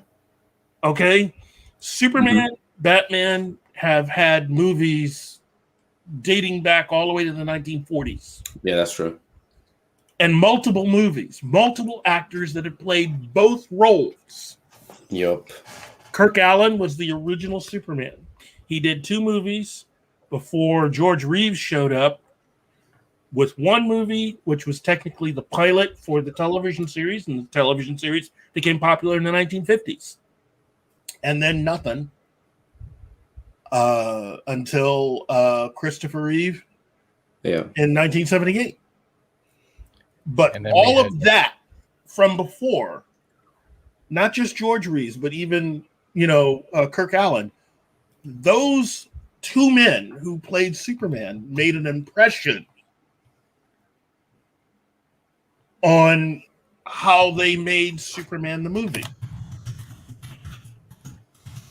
So, Hollywood's enjoyed. They've been enjoying DC characters for decades. That's true. All of the cartoons, everything that they've done. And so just because, you have people that are under a certain age that have no memory and don't really want to use Google for anything other than TikTok videos, it seems like, or whatever else. True. You got to understand there is a long history to all this. And Marvel really hasn't done that well until the last 20 years in Hollywood. I mean, that's a fact. There's also another thing I want to add with this George Reeves. George Reeves, he was an American actor, and he did play Superman from 1952 to 1958. It was a television series, but at the age of 45, he died to a gunshot, which was supposedly, some people say murder, some people say suicide or self-deletion, and still in that controversial category to this day, right? Yeah. And then you have Kirk Allen, who not only was Superman, he also turned around and did the first non-superhero comic book character that DC had. And he was Blackhawk. So, and that, again, is a title and character and IP that Steven Spielberg really wants to do. He wants to make this. So you got to do your homework when it comes to this stuff. You can't just like say it doesn't mean anything because you're not familiar with it. Get familiar. There's a whole history to DC and Marvel that you really got to understand. And for a lot of Marvel people, look, you guys have done fantastic. The MCU has done you guys proud. Okay, you guys have made a lot of money. Yeah, billions. you have made a lot of money. Billions. But it hasn't been easy. I mean, you know, it hasn't been good either. Like we also look at it, we've also seen the downward spiral when it comes to Marvel, MCU, and even comic films in general. We're getting hit from both sides to the point where we no longer can get one definable movie that was good, one definable show that's good from either side. And I'm not even going to be counting like DC animations when it comes to some of their cartoons, because some of their cartoon films are fantastic. Some of them are just like, what the fuck? And it's at the point where, bobbing for apples. It feels like that lately with films in general. When it comes either from DC or Marvel or even like the Disney Plus shows. We're bobbing for apples, but we're just bobbing for one that's less poisonous than the other one. They can't give a sturdy product. Well, now, I will say this. Marvel, at least had a few successful things that they were able to do on TV. You still have a lot of people that loved the 90s X-Men animated series. Oh, yeah. Now, out of the two, Batman the Animated Series was clearly better. But that, just because I find it to be better, doesn't mean that it was the greatest ever or that X-Men was bad. X-Men was good for what it was, but it wasn't as good as Batman the Animated Series. No. And as you cross into the 2000s, I mean, you have the attempt at doing an X-Men television series pilot that did not go. You had also the Nick Fury movie that they tried, pilot, didn't work. No. But they have done some things. And as we've gotten into the 2000s, 21st century, really, you have Jeff Loeb, who ran Marvel Television for a few years. And he did some stuff with that, all of their television property that was really good. At the top of the list being Legion. That first season of Legion is some of the best television. Oh, it's my favorite show. It's one of my favorite shows. Yeah, in that particular instance, it does not matter if you're a DC fan or a Marvel fan. Legion season 1 is just darn phenomenal. Good TV. I mean, it just is. Yep. And I would put that up against anything that they ran on Netflix or anything they even got going now. Yep. Okay, and that was all Jeff Loeb. Do you think Legion would have gone on par with the Netflix's first season of Daredevil? Do you think it was that good? Have you seen it? I haven't. I don't remember it, but you need to watch Legion season 1. You need again. No, I've watched it. I don't remember it. Oh, okay. Yeah, it was that good. It was incredible performances, great scripts, but really it was just someone at the top of their game, just creating all of this, and nailed the actors. Oh, geez. Oh, it was Dan Stevens, one of my favorite actors. Oh, nailing the role as Legion. Oh, geez. David Haller. again, I thought season 2 was kind of spotty. I didn't Yeah. hate it, but I thought it was spotty. But season 1 is just It's the best perfect. one of the 3 seasons. If you could compare comic book TV shows to other classic television shows, I would say season 1 of Legion compares to Breaking Bad as far as being groundbreaking. Yep. I never watched Breaking Bad. Oh, you are missing out too. You are missing No, out, bro. Keith, you know me by now. My mentality is if the show's good, I don't watch it like everyone else does right away. It's so I have something to watch later on. Yeah. I can't do the binge model and go through a good thing too quick because that good thing is going to last me when there's nothing good on. That's why I'm going back to anime from like 2016, 2015 because it's 180 episodes. I can look. I say that to say this, there are people out there who are available, and Jeff Loeb no longer has his job with Marvel Studios, with Marvel Entertainment. And I know he got Me Too'd out and got pushed out. When everything gets correct again, when we start going down a particular road, I think Warner Brothers could do worse to go after Jeff Loeb and bring him in to handle all of the DC television stuff. Because between Legion and the stuff that he did with Netflix, because that was him. He was the one that was in charge of Marvel Television for the entirety of their next Netflix deal. So whatever you liked as far as Daredevil or even Luke Cage, that's Jeff Loeb. Mm-hmm. And The Gifted also, which is one of the few Fox shows. I mean, that was an X-Men show, and it was darn good. Darn good. Supposedly Kevin Feige hates Loeb. Yeah, Kevin Feige does not like Jeff Loeb at all. So Jeff Loeb could easily get a job working for DC Television once everything shakes out, And if he puts that same kind of time and effort into helping DC shows, the way that he did it with the Marvel shows, DC will be fine, because as I've said before, it's not that I hate Greg Berlanti. It's just, it doesn't do you any good to have one person and their view of these characters and the way that they see things be the dominant and only view that you have out there when it comes to television. I can't even watch The Flash anymore. Yeah. The Flash, like I try to put myself through the current season, and ever since the introduction of Impulse and I don't give a fuck no more. It's bad. The acting is horrible. The costumes are getting worse. You can see in Grant's face that literally he just wants the fuck out of the show when he's acting now. He's not.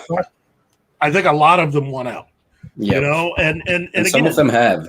You got to understand that back when the Flash was in its first season, Arrow was in its third season, Gotham, I think, was in its first or second season, and Constantine was on NBC. That was some good stuff. It was variety. Different producers, different ideas, different interpretations.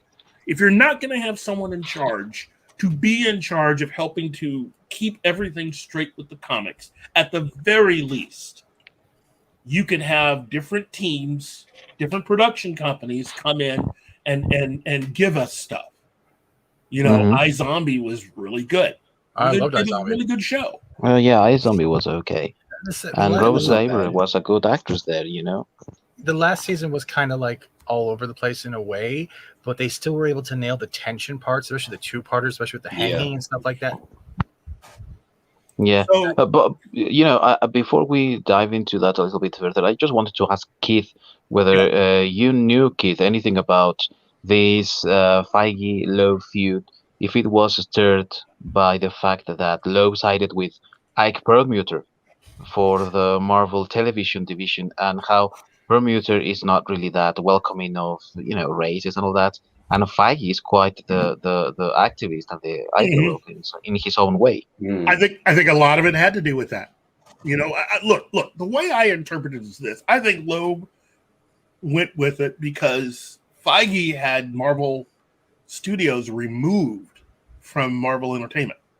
Mm-hmm. Okay, he went to Alan Horn and Bob Iger, and they removed Marvel Studios from underneath Marvel Entertainment and from Perlmutter's influence and set it outside of all that stuff.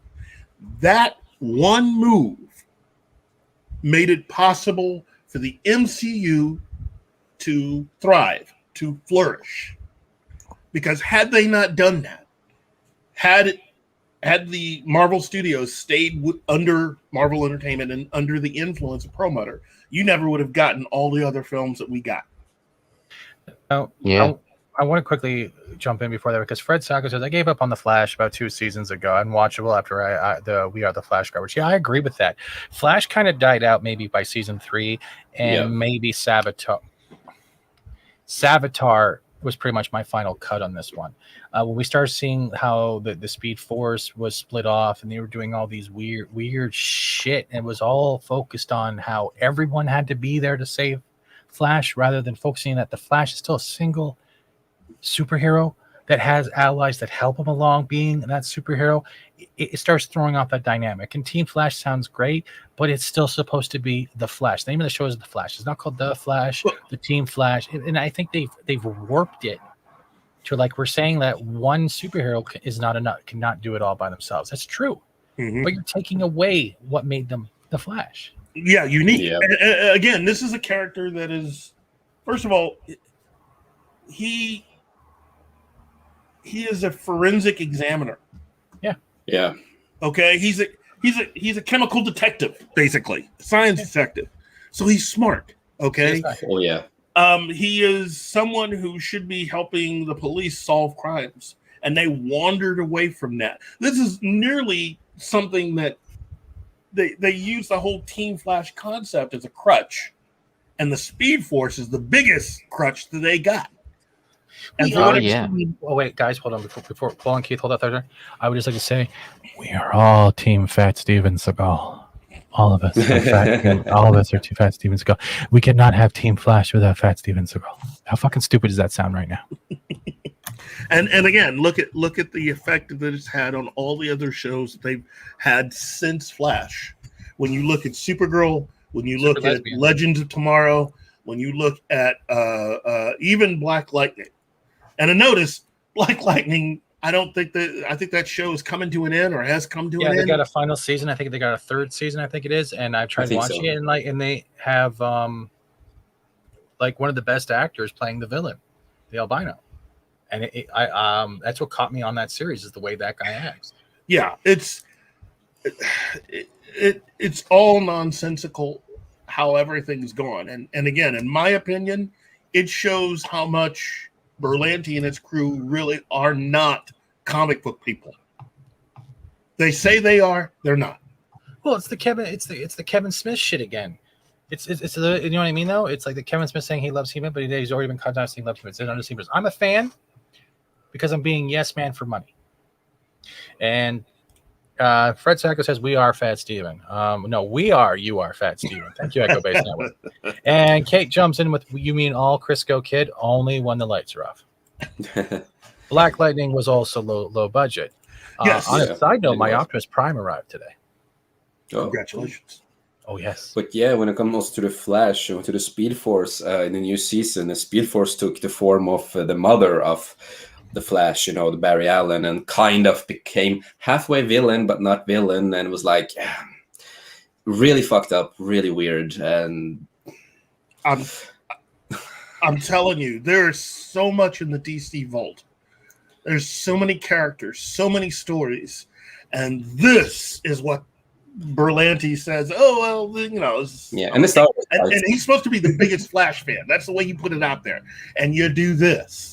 And it's just like, dude, just stop. Here, I'm gonna sum up season 8 for you right now, Keith. I'm gonna like it is literally this bad, and I want you to look at, or season 7, whatever you want to call it, season this. At least they made the COD piece really huge. Wait, hold on. And one more thing before we get on to Impulse right now. Zax drops a $5 super sticker saying, "Try again, bro." I don't think they can try again anymore. And Zax, just because you're here, and you'll get something special. I thank you for that support, dude. You either have the Skeletor or I don't even know what to give him anymore. It's really hard to do. Here, let's do this. Couldn't lead a monkey to a banana raffle. A leader needs funny catchphrases like "take it." The only thing I will say is that I love Jay Garrett's suit, the original Flash. Yeah, his suit is cool. Yeah, it's really cool.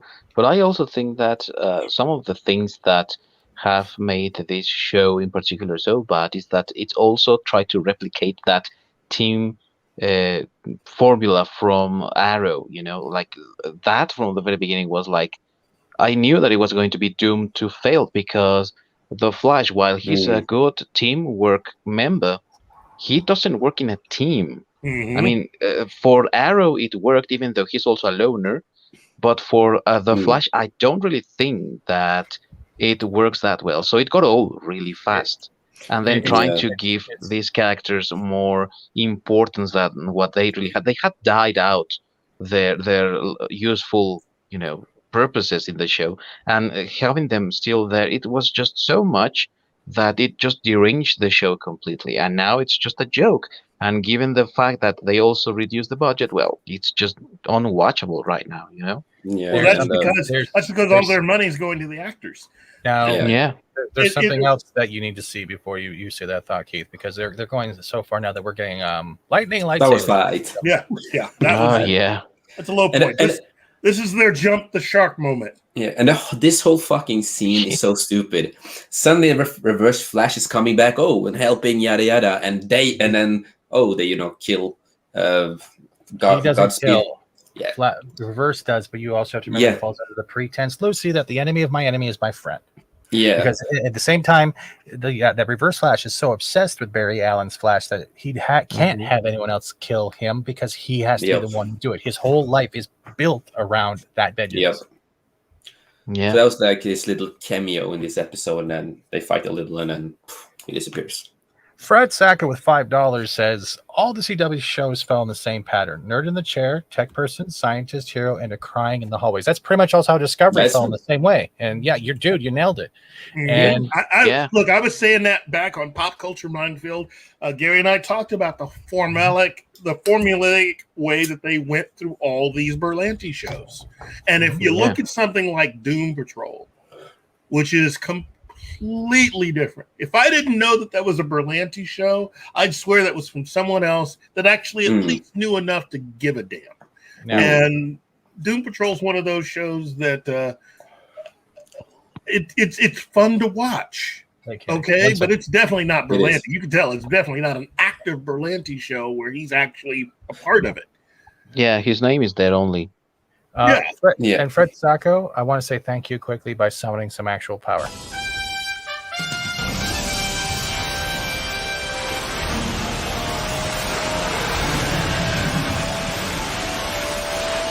Thank you. And there was a comment also I saw earlier.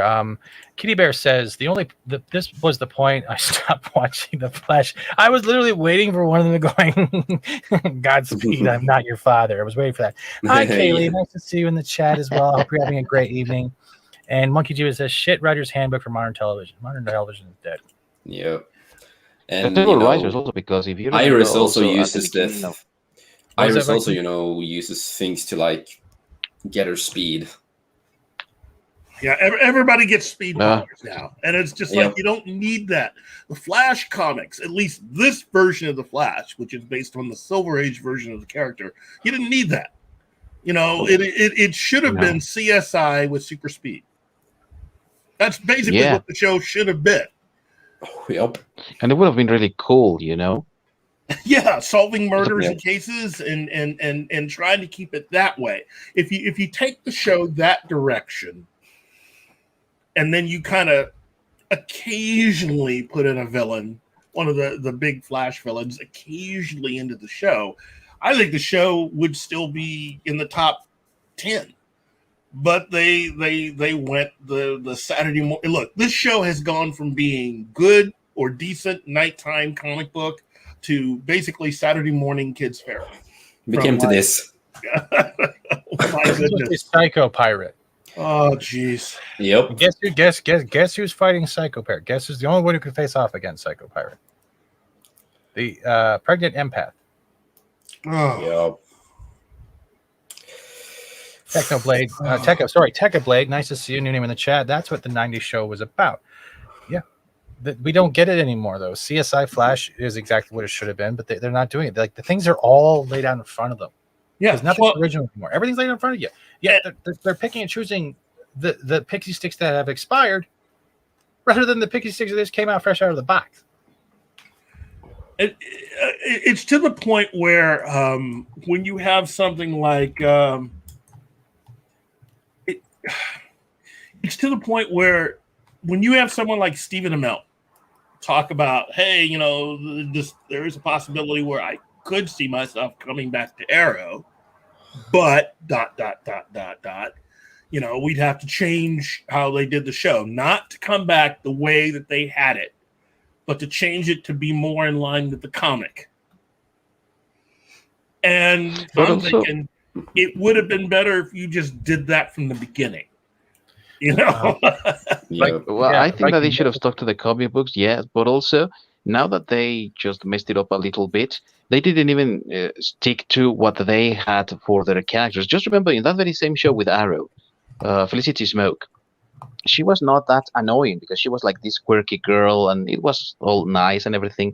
And just, I think, in the third season or fourth season, when she became this all-out whiny bitch, you know, just rolling on Arrow's face that he's a hero and all that, and being all cranky and bitchy all the time, that's a complete 180 on the character. That's not the character that we knew from the beginning. So they can't even stick to their own.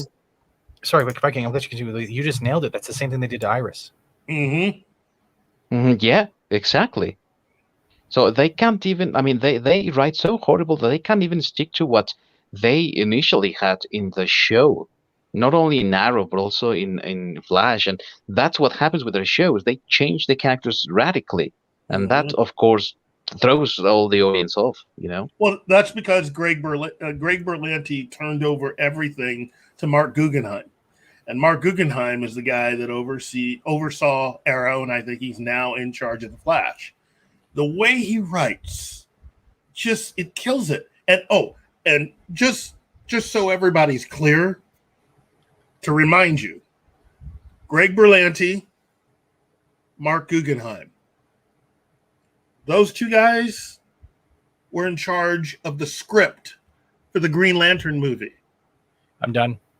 We're forgetting one show, though. Whatever happened to Stargirl? Oh, you mean Juicebox Justice League? Yeah, Sunny D with the stick. Yeah. Yeah, I don't even watch that. I've never watched it because the moment that they decided to go with the whole, hey, we're going to do the Justice Society, but we're going to replace them with all these kids. And it's like, I'm done. I am done. I've seen the show. I saw the new episode of the new season. The only thing Berlanti is doing as far as the DC heroes that's worth anything at all is Doom Patrol. That's it. Yep. Now, yeah, you're fucking right. And there's one more thing I want to throw down there. It's not CW, but it's still something that honestly I always recommend. I love this movie. Yeah, and it's good. We don't get this stuff. Actually, this season the adults are coming in for Stargirl. Too little, too late. Doom Control is amazing, and Kitty Bear says, "Is there a second season?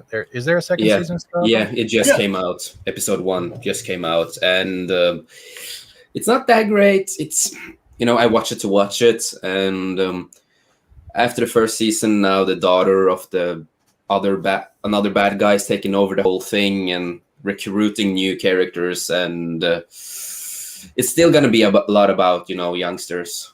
Well, they have to do it because Dwayne Johnson has already indicated that he has his eye on the Justice Society.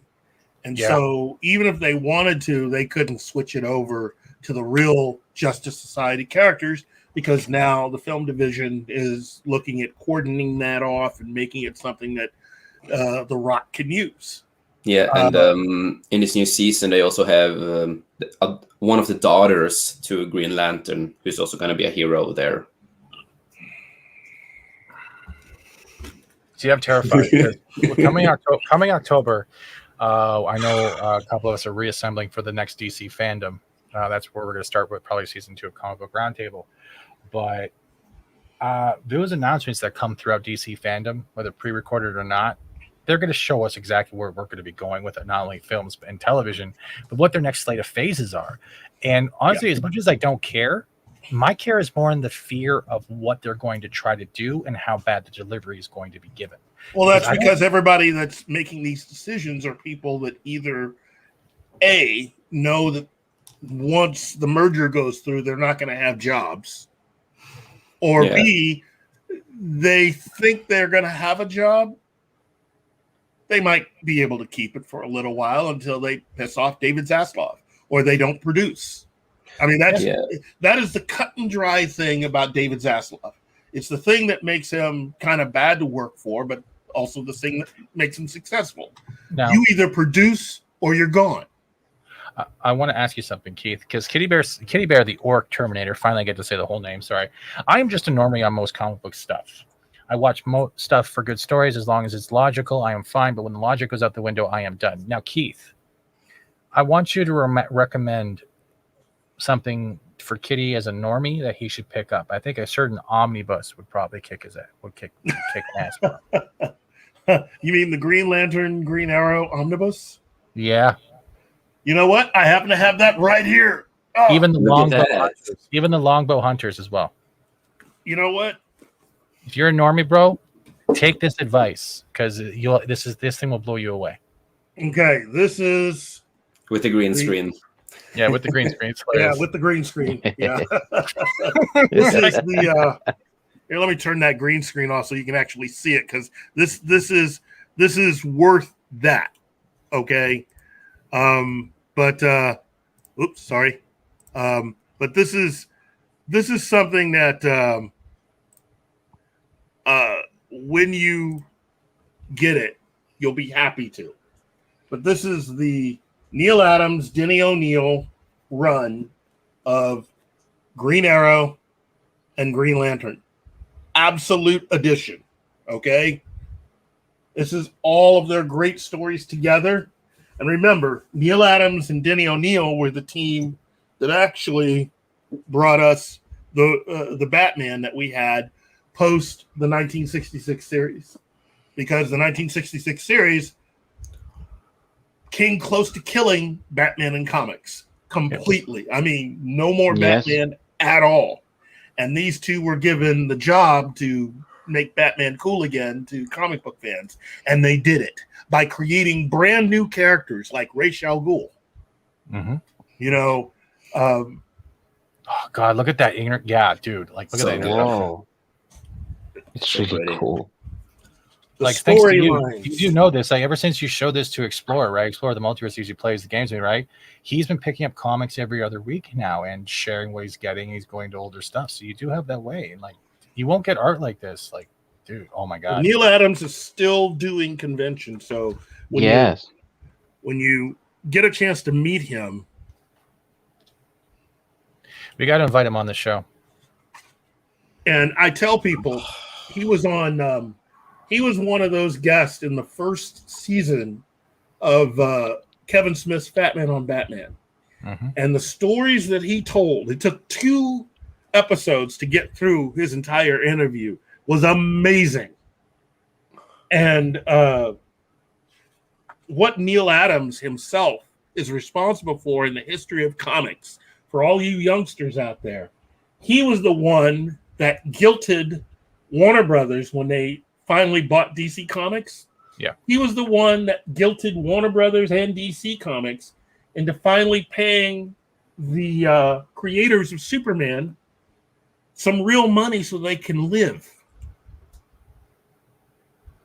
Yeah. Tekaman Blade says Neil Adams can draw, but writing isn't his specialty. Yeah, it's not. That's what Denny O'Neil is for. Denny O'Neil ran Batman comics for decades. From 1969 until I think he retired in 2000 and like 2001 is when he ended everything.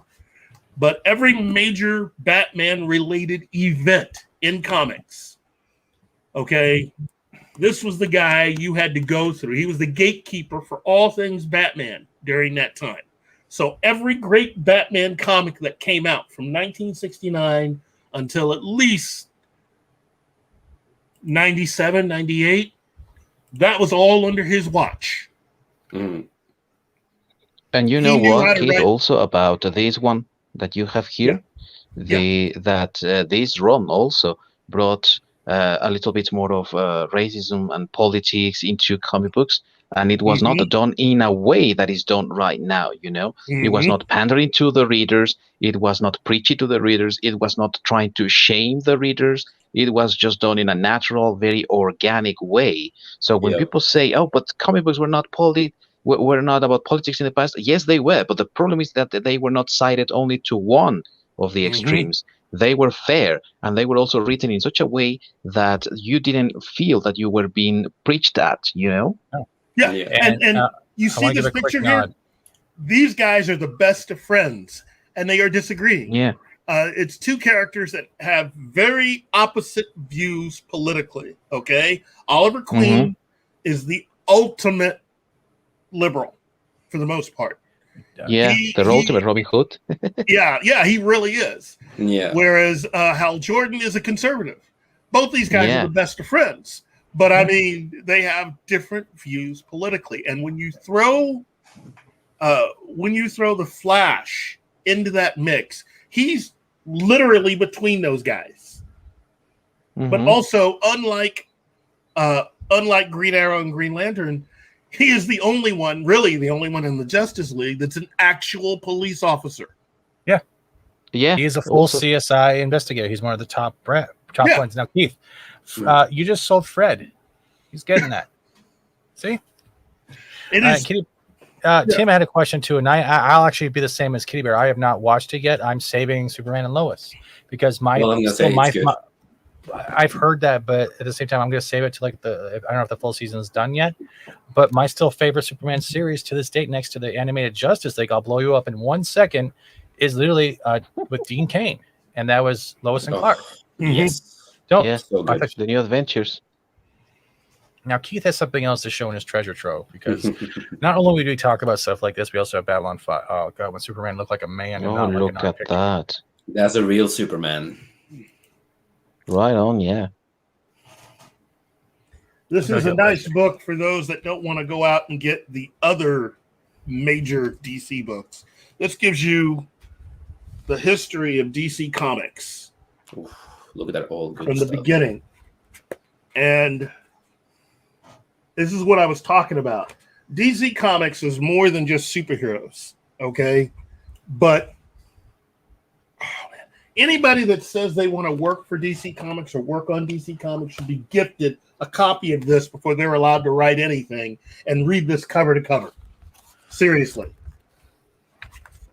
It's so good. Yes.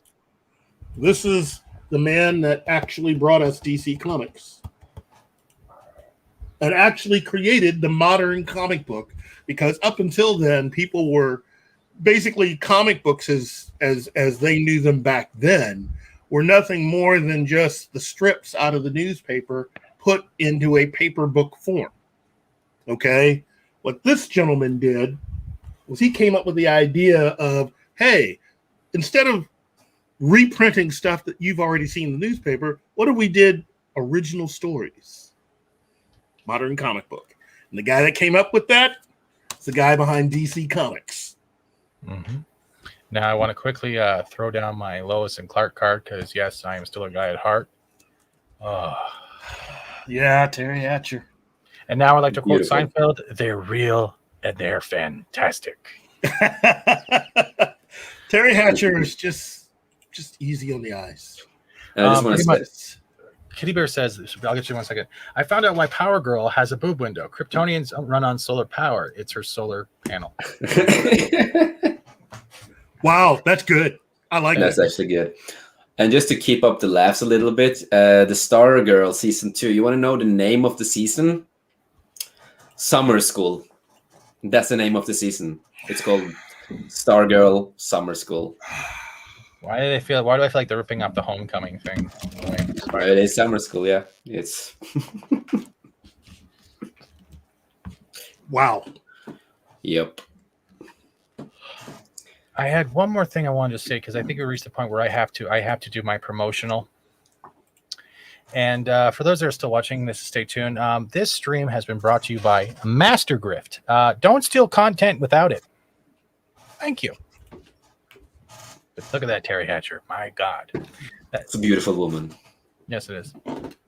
That said, why doesn't Superman run around in a Speedo? He would be even stronger. Because it would make a lot of people feel insecure in this day and age because a lot of them can't handle people who work out, who are thin, who are muscled, who take care of their bodies. Because the way the generation is being pushed right now is that it's easier to look fat and slobbish and still call it beautiful. Yes, I kind of agree with that trope, but being unhealthy is not being beautiful. No, in Norway now it became really big that if you're skinny and white, that's not body positivity. It's like a big fight in Norway now with that. I don't know.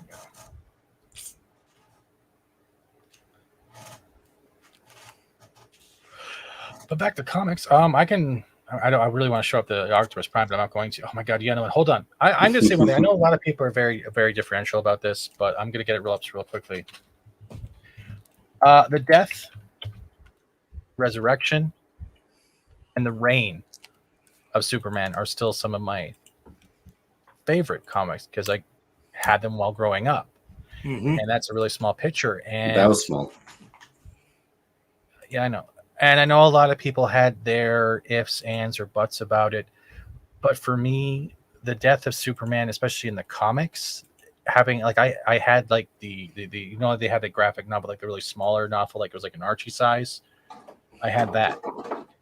And then I got the comic where you're seeing Lois holding that torn cape in like that sad pose with the death of Superman after fighting Doomsday. That to this day, I can still read those comics and learn it, like seeing all the different types where we had John Henry Irons, I would say the Cyborg Superman, Superboy from the Clone. Like there even, I can never remember the one with the glasses. Parasite, or that's when he was playing, right? Who was the Superman that was really an alien? Like it was an alien playing him because he forgot his memory.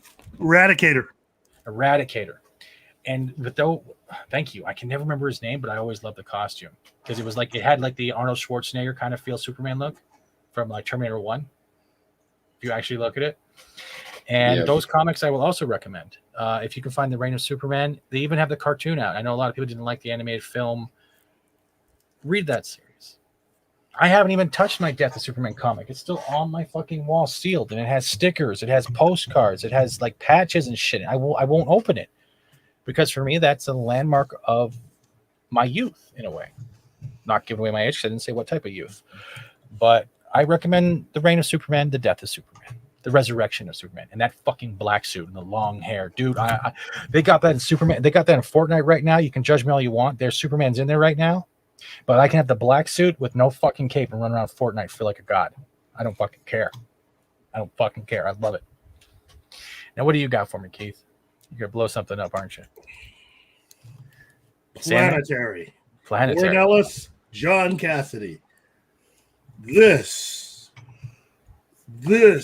would make an incredible television series. Mm-hmm. And they could easily, this what I have in my hands as far as storylines and stuff, this is a television series, easy 5 years, right here in my hands.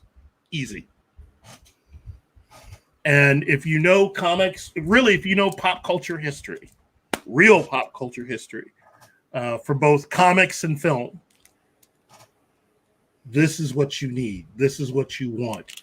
You could take something like, you know how JJ is always all about the mystery box? So is EA Games. Well, you're right, Monkey. It wasn't artificial intelligence. I was confusing someone that I'm confusing two different people, so my bad. This is a kind of X-Files type mystery that basically weaves its way through the entire comic. And I will tell you this, John Cassidy's artwork, oh my goodness. It's really good artwork. Great. It is a real mystery, okay? And when you get to the end to figure out how it ends, trust me, you will be. It's better to get the entire omnibus so you can actually figure out what the end of the mystery is. Because unlike watching J.J. Abrams, this is a mystery box with something inside of it. So, they take on all kinds of just weird things. If you combine X-Files with the good parts of Lost and Legion and mix it all together with Fantastic Four and the Rocketeer and various other things like that, that begins to scratch the surface of what Planetary is. We have to look at that. Quickly, Kitty Bear says, I used to have that comic run, but I had to sell all my comics when I left home to live life on my own. That sucks, dude. There was one more. Tekka Man Blade says, my favorite Warren Ellis comics is Next Wave Agents of Hate. Yeah. Jeebaz also says they have a Planetary versus JLA, supposedly. And I'm going to throw another one out there. Yeah. I still kind of like Wildstorm. Oh, me too. I fucking love that. And I what was it with the Wildcats? If you can find the old Wildcats cartoon, give that a shot. It is cheesy, muscle-bound fucking hilarity. Also, look up, if you Google John Cassidy, you'll see some of the other comic books that he's done. John Cassidy's run on the Lone Ranger. That's what Disney should have done. They should have hired John Cassidy, and he would have helped with their Lone Ranger movie. He would have made that incredible. Incredible. John Cassidy's just badass, is what he is. But go ahead. No, I was just going to say that it was not really like that great, but it was not good. It was just a terrible mix there, you know. They should have had him. Yeah. Fred Sacco quickly says, quit making me spend money, Keith. No. Everything that pretty much Keith has either recommended in the years I've actually not in the years, but in the months I've met him and Gary, and we've done shows like this and promoting like different comics or omnibuses, not one person has ever complained back saying it was a bad purchase. It's actually inspired them to go out and find different comic brands, different titles. They look at the cover, it catches their eye, they pick it up, and they read it. That's the one thing that's affecting comics even more now. Let's not even look on the inside. If the cover can't sell you a book, you're never going to pick it up. Yeah. And even when it does, Steven, you know, even when it does, when you open the comic book and then you look at the crappy artwork inside, you are just turned down immediately to go get the next issue, you know? I didn't do this last night on Comic Book Roundtable, but like I usually used to do this as a thing on Comic Roundtable on Tuesdays. Now this is called This Week in Comics, right? So I usually pull up this site and it shows you all the new comics that are coming out. It shows you how many variant covers are coming out, right? And you can see a lot of the covers all look the same. And we got Infinite Frontier, Wonder Woman, and I don't know what the fuck this is right now. What I'm looking at, why he's wearing the Wonder Woman tiara. What the fuck? Did you see? This is their state of our covers. This is what I'm saying. Like, does this sell you on a book? Other than like going, why is that man wearing the Wonder Woman costume? You kind of like, what's going on here? My eyes. The funny thing about that, wait. that yeah, you caught it, Tech. A lot of people were mocking those covers, but no one noticed that they spelled April wrong on that published cover. They spelled it April O'Neil instead of April O'Neil. This can be your costume for when you become, I will hit Gay you. Steven. I will still hit you. I will hit you. But like, you don't get, like, they don't put the time and effort. Like, everyone's doing Harley Quinn What shit the fuck's now. that? That's they're doing suicide. That's what they do now. When a new movie comes out or a new series comes out, or it's an anniversary like Marvel with Captain America in the 80 years, they do variant covers associated with that thing, and they do a variant cover related to it. That is Rainbow Brute's cousin, probably. May I make a suggestion to those of you who are kind of disappointed even in this stuff right here? Just go back a few years and get what Captain Marvel? What the fuck? Get DC's multiverse book. Mm-hmm. Get that multiverse book and read that. That'll make you cry because that's all the talent DC no longer has. Made in the USA. Now I want to remember something because we also had a comic that came out. What was it? Was it a comic or was it like a young reader's like graphic novel? The one where we had the Jewish social activist as a superhero, and she could talk to the one dog she had as a pet because she came in close contact outside of a synagogue with Killer Croc. Does anyone remember that? No, not quite. I'm going to find it for you.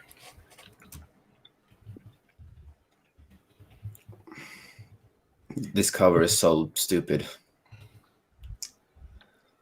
It's not. All right, here it is. I found it. There, it's called Whistle. Whistle. New Gotham Hero. And this is what it was. This came out, I believe this was DC Comics 2021. It came out 208 pages. It was a comics and graphic novel for young adult. Whistle, aka Willow Zimmerman, is a new hero in the Batman's Gotham City, protecting her waterfront neighborhood of Down by the river. Haha, funny, Batwoman. She is the first originating Jewish superhero to join the DC universe in over 40 years. Famous villains like Poison Ivy, Riddler, and Killer Croc all appear. Our teenager activist struggles to take care of her cancer-stricken mother when an estranged uncle opens the door for her to the underground poker world, and a job allows her to pay for her mom's medical treatments and hair, blah, blah, blah, blah, blah. As she distances herself from those she truly cares, something strange happens. She and Lebowitz, that's her Great Dane, are attacked by one of Gotham's most horrific villains, Killer Croc. Though injured, the pair now are able to understand each other, mind meld. So this is this. If I come in close contact with you, Gary, I will eventually have an urge and a craving to make the best, let's say, Hispanic dishes ever. That's pretty much the pretenses right now. I'm able to talk to another dog because they came in close contact with Killer Croc outside of a fucking synagogue. This is the story of storytelling right now. And if you guys think I'm joking, I'm not. And I'm going to post the proof right fucking here. Yeah, I did check it up. I just did check it up. And I actually use the Jewish Book Council because that's what they're promoting this. But this, the fuck? This is the type of stuff we're getting from DC right now. We potentially she can talk to a dog now, so we just call her Dog Whistle, which is very adamantly wrong, but funny. And you have okay. You have to give me 1 second because I can't dox myself quickly. So just give me 1 second to open an incognito window, and I will share this Amazon thing.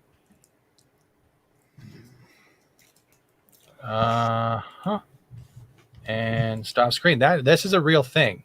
Like, just go through this week in comics and take a look, and you can see the downfall. Go back years. How long they have them broadcasted, and you will see that shit's just not where it is anymore. And I'm not shitting on comics. I know everyone's trying to give a message. Everyone's trying to make everything inclusive, but this is what you're talking about, right? Yes. That book, Grant Morrison, and the job that he did in putting that together. This is the kind of talent that DC no longer has any access to. If you really want to see the multiverse done the right way, this is it. That entire book. And to anyone that thinks that I'm all about the traditional comic book stuff, This is a book, what I just put into the private chat. Here's another one. This is the book that took that same kind of idea of taking a portion of the Batman universe and introducing some brand new characters. This is Gotham Academy. This is aimed at slightly younger viewers. Okay? Original characters who basically, find a mystery at the academy that they go to. And it is handled in a way where you are tied in to the Batman mythos a little bit, but it is more about these new characters. And it's very well done. Tekkaman says, read JLA versus the Avengers. Last great crossover with amazing art. Perez put his heart into that book. I'll put that right up there with New Teen Titans and the X-Men, which is the other one that I think he did. Yeah. I know I haven't read them much, but the cover art I kept because it reminded me of the 92 cartoon. If you can find the full run of X-Men 92 and not disappointed by one cover, give it a shot. Because you're getting to see like your old school Jubilee, Cyclops, Wolverine, Jean Grey, and yes. And Tekkaman says, actually, Grant Morrison is doing one last story for Superman and the Authority. Which ought to be kick-ass to say. Now, I'm going to quickly close that one. But this has been great. We've gone from comics, films, shitting on, not shitting on, Kurtzman, to we've done everything. This is great. I don't feel drained at all. No, Jeebus, you have that wrong. You're thinking Gotham High. That was another one during the time where Kibble Smith still thought New Warriors was going to be a thing. Yeah. And Kitty Bear the Orc Terminator says, it's sad that I went from enjoying movie series comics to like crapping on the new movie series comics in the wrong way to entertain. But do you honestly think you're crapping on it, or you're just giving criticism with a satirical value because you're just tired of seeing the same shit? And rather than just accepting that it's new shit, you're going to be a lot more critical on it because it doesn't seem like the quality is being kept up to par as it once was, let's say from the 90s to early 2000s. And that's across the board. I don't know about McFarlane. I don't ever want to include McFarlane because I don't know how Todd's still doing his shit that well. I haven't picked up a Spawn comic in a long time. One last thing going out the door. Now, I know we've done a lot of comics, but I would highly recommend this book. Okay? The character of Doc Savage is one that a lot of people here should know. This is one of the pulp heroes, and it's written by Robert Michael Bob Cotter. Okay, it gives you the history of the character. Okay, for one thing, everybody knows the Rocketeer, right? Yep. Yes. This is the guy that created the rocket. This character. Oh. Because the Disney movie, they could not get the rights to use this character, so they changed who created the rocket in the movie. But in the comic book, you don't actually get his name. But Dave Stevens was a big fan of pulp characters, of which he made the number one pulp character, the inventor of the rocket. Fred says, damn it, Keith. Making us spend money. And Tekkaman Blade says, I went from spending $200 to $500 a month on comics to dropping all my pulls. That's what I did. I used to be a variant collector, a variant cover collector. Go ahead, Donkey. Sorry, I was just going to say that I think many are in the same situation. I did the same. You are saying that you did the same. How many other people also have done the same, right? Yeah. The last comic I picked up was, I think it's on my wall, but it was an older Spider-Man comic I got off eBay, and I think it was an introduction to someone. I have to find it. But I still have like Midnight Suns, I have Sleepwalker, I have Team America comics on my wall. It was a Spider-Man comic. I can't find it. It's somewhere here. Keith, I have one question. Did you ever pick up and watch read Spider-Man: The Lost Years? Yo, I've been, again, I got so many books. That's one of the books that I should pick up. Yeah. And You are talking about honestly, the one with John Romita and J.M. DeMaris, Stephen? I believe so. It's been so I literally I have not touched a lot of my stuff. I'm terrified to open it. They'll fall to paper. They'll fall to like crumble. Like I keep everything in my stuff. But here I have I think the full series. I'll get this up for everyone here, and not a lot of people have even heard of this one that much. But yeah, this is the Lost Years, and it also comes with like those the slightly lithograph cover. So you got like the shiny reds and stuff. You've never seen this one? Never seen that cover I before. think that it's the. Yeah, I think that it's the one that I was telling you about. I think it was written by J.M. DeMaris and John Romita James Jr. DeMatteis and John Romita Jr. did the penciling. Inker was Klaus Janson. Colorist was Christy Scheel, and letterer was like Richard Starkings and Comic Craft. The editor was Danny Figueroth. But this is it's different, but it's still good. And if you want something to give a shot, give it a shot. Especially I think that it's a good story. I agree with you. I'm sorry, I'm interrupting a lot today. No, you're not. No, you're not. Talk about it, dude. Be happy. I'm trying to find that Spider-Man comic. I'm really trying to find it. But yeah, like I think that it's good. You know, I like it. Yeah. It was like Spider-Man 34 or something. I can't remember what it is, but I'll find it eventually. But yeah, that's what I collected. Like, there's so much out there. Like when they say the back issues, go for the back issues. Doc Savage Brown. I'll put these links in the description later. But yeah, anything else before we start wrapping up? Because we've been going quite a while. I thank you for the everyone being here, just popping in and popping out. I appreciate it. I stopped collecting in '94. Then you got something to look forward to, Kitty. You do. Well, go ahead. Oh, I was just gonna say, I know I just suggested Doc Savage to many of you, and there are probably a lot of you who have never read a Doc Savage book.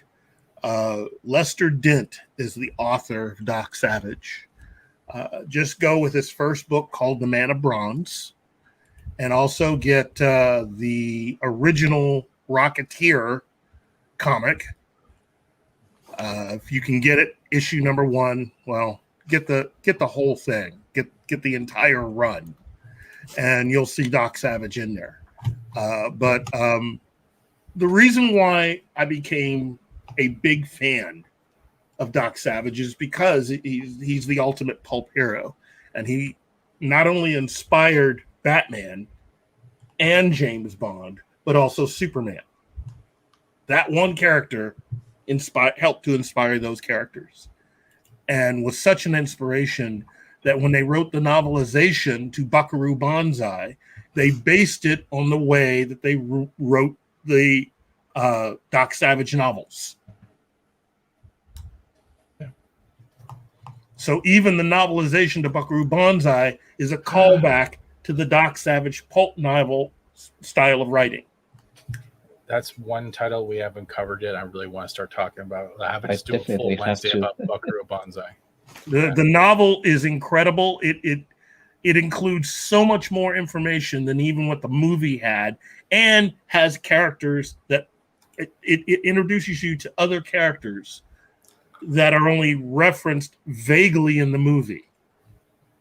So that's a whole world unto itself, and it's worth your time to go down that rabbit hole and to see all that stuff, because just good stuff. You know, geeking with you guys is easy. You know, if you're going to let me go off and just sort of recommend things. And but that's the whole thing, though, Keith. You're keeping it alive. Keith and I had a discussion a few months ago. This was like after a stream one day, and there was a couple of other people here, and he was talking about not only the lower levels of Comic Cons when it comes to the older artists and the people that we used to know or we don't see anymore.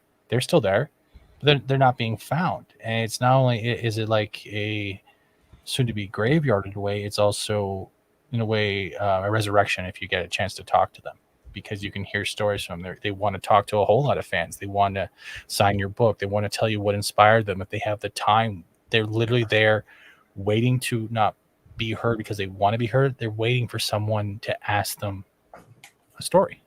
Yeah. All comic writers, and even the people who make up the characters, they're still storytellers. Keith is sometimes that personification of a storyteller. He's passing on the legacy of his likes. Not everyone will pick it up, but there'll be one or two that will. All of us have that ability to do that. God, I sound like I just should grip for money right now.